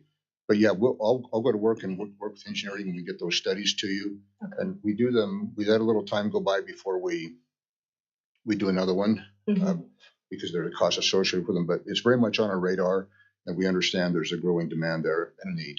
So excellent. And we'd love to be in communication to figure out a safe way for our children to be able to get to school. Yeah, and each school has what's called a safe school routes that have been determined by people, generally in the PTA, the school itself, and our school resource officers. And there is a safe school route designation for Sunburst Elementary. Perhaps that hasn't been communicated to you, but we can work back through our police department to make sure that there's an understanding. And that is a collective decision that's not made just by the city, but it's by the city in consultation with PTA, is my understanding, and with the school and with the school resource officers and the crossing guards to identify a route. And it's not always the most convenient route for everybody, but based on the public improvements, curb gutter, sidewalk, for example, controlled crossings, et cetera, that it's the recommended route. And so not everybody uses those recommended routes, but there's been an analysis done that says this is the most, at this point in time, this is the safest route. So I'll work to get that information to you as well. And then you have the opportunity to give feedback if you think that needs to be adjusted based on population demands, or there's growth here and there wasn't before when that was done. Those are usually done every year before school starts. Okay. Thank you so much for the opportunity to have this dialogue, and I'll look forward to emailing you and hopefully communicating a little bit more about those things. Yeah. Thank you. Thank you. Okay. Thank you very much. You mind? Councilman Yeah, Watson, I just go wanted ahead. to ask Alex, just as a general matter. So, because we just pulled up the picture here. I understand the lighted intersection, all those warrants, we've talked about that for quite some time. Is a crossing guard, does that have the same warrant standard that a crosswalk does? Meaning for school crossing? Right. Typically, yeah. Typically, you don't by statute, you don't put a crossing guard where a formal school crossing guard situation where it doesn't meet warrant for as a school crossing. Okay. So a four-way stop that doesn't have a crosswalk would be ineligible for a crossing guard. Yeah, under all the normal practices that we're aware of. Okay. Because a lot of the questions that we get, most of the time are on either lighted intersections like 2200 or Hill Boulevard. What was it? Parkway and Angel. Yeah. And the one we just did at Weaver, which is also a lighted intersection. So I'm just curious, this one's Mauer out west. There isn't a light, there isn't a crosswalk. So I was just curious if the warrants are the same. Yeah, I would think, again, I'm not an engineer, so the engineers control this. We approve it, but the council, does. But I would think the next step would be, given traffic volumes and so forth, is it would turn into a controlled intersection with four-way lights. But again, those are met by a standard. So I can't remember off the top of my head exactly how close, what the metrics are, but there's certain standards for speed, volume of traffic, number of pedestrians. There's a whole host of ways that the metric can be made, or the warrant can be that can be met. So we'll go to work. I'll make sure that information is communicated to the neighborhood, and we can work together to try to, even if we don't put them in at this point in time, I think there's an ability to project ahead and talk about what we can do in the meantime and what the timing would look like. Because there's no question there's a lot of activity, a lot of growing activity at the West Davis corridor. That's a new connection that people are coming east and west off that in a much more significant way than they were previously when it dead ended right there. So like I said, we've talked about this internally with staff on several occasions and are aware that it's a growing concern and just trying to keep our eye on it. And as soon as it meets warrant, we're eager to get those improvements in. Thanks for being responsive to the dialogue too. I appreciate that. Yeah, and in addition to that, then perhaps I know we have our mobile speed counter that can go out there. Is there a possibility of maybe moving that out there temporarily so that at least it kind of addresses the one topic at this time? Yeah, we may have done, I don't know, police department may have done speed surveys out there. We'll have a record of those, but yeah, definitely can do that. And that will have a temporary effect. Right. It wears off because then people, if there's no enforcement consequence, then typically people go back to their behavior, but absolutely we could do that. Okay, thank you very much. Mayor, Okay. Yes. if I could, Alex, just add a little emphasis to Zach's question. There is no crosswalk painted on this, so I'm confused. I mean, obviously you come to an intersection, you come to a stop, the pedestrian's going to have the right of way, but there isn't a painted crosswalk. So I've observed this as well and had concern. Well, there's a stop line, but there's not, I guess the crosshatch lines would be a school crossing, or I just anticipate, I look at 2700 West crossing the parkway, and there's, I don't know what you call them, the rectangles is just step across the road. Yeah, I don't know the answer to that, but to me, logically, what you're saying makes sense. So I've made a note here. I'll follow up, and I'm not sure why there wouldn't be per the state standard or warrant. There may be, and I'm not the expert on that, but why there wouldn't be some kind of a crosswalk. Well, maybe there is if there's signs. Okay. Yeah, we'll look at the whole thing and make sure what we're doing now is up to standard, and then painted since then. Look going forward. And I think Amanda, you've been the main. I think I've heard your name several times. You've been the one that's been communicating with staff. Is that correct? I've called a couple of times, but I've only been in the neighborhood for about 9 months, and I know that this has been going on for about the last 4 years. So, yeah, but I did call and I communicated with a patrol sergeant recently to ask for a survey, and I've called the engineering department, and they were the ones that encouraged us to come to the city council meeting to bring this up as well. Okay. But I mean, I think really the bottom line is we're really not sure how to get our kids to school safely. Yeah, maybe afterwards, I won't ask you to do it publicly, but maybe I can get your phone number. Yeah. And then I can communicate with you, and we'll get the proper information to you. So we're working together on this, and you know what we're doing, and vice versa. Thank you so much for your consideration. You bet. Thank you for coming tonight. Thank you. Okay, one last comment. Michael Christensen, 1157 North, 2275 West. I live out on the west side as well, not particularly near this intersection, but I did last 2 months ago get my first speeding ticket in 10 years for going the ripe speed of 27 on 2200 West when the lights happen to be on, so I'm sensitive to that. So I find it a little disturbing that I hear a safety concern brought, and the response I see from behind the counter is, well, we're not going to do anything about it. And by the way, you shouldn't do anything about it either. It doesn't rub me quite the right way. With that, I'll move to a slightly different topic. I plan to talk about this at the next meeting, and then I checked my calendar and discovered I'm not going to be here in 2 weeks. Okay, I don't want to interrupt you, but I am going to remind you also, and I failed to mention this earlier, that we have a 3-minute limit, so go ahead. It was 12 when I started. Oh, okay. All right. I didn't realize the clock was Okay. running, so thank you. My concern on West Layton is the development we have going on out there. The West Layton general plan is 5 years old. It was completely conceived, designed, envisioned when West Davis Corridor didn't exist to cause these traffic problems. COVID-19 didn't cause a housing crisis around here. Hill Air Force Base is growing leaps and bounds with a lot of their new programs coming in, and we were growing like mad.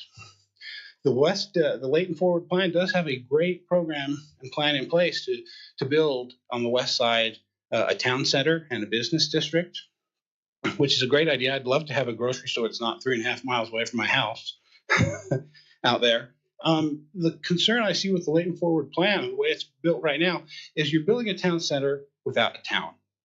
All of that land is slated for low-density residential, 15,000 to 10-foot lots with agricultural overlay, sometimes as light as 10,000. You're never going to get a Harmon's or a Kroger or a business center to come in to these areas and build the town center you want until they know there's going to be a town by the town center. So there's no way that could have been foreseen in September of 2019 when the general plan was adopted, but the time is now to revise and revisit that, because that plan is not informed by reality, because reality has changed. Okay, thank you very much. Okay, I think this pretty much wraps up our meeting this evening. So council, I look for a motion to adjourn. So make a motion to adjourn. Okay, all in favor say aye. Move to second it over here. Okay, thank you very much. Thank you everyone for being here, and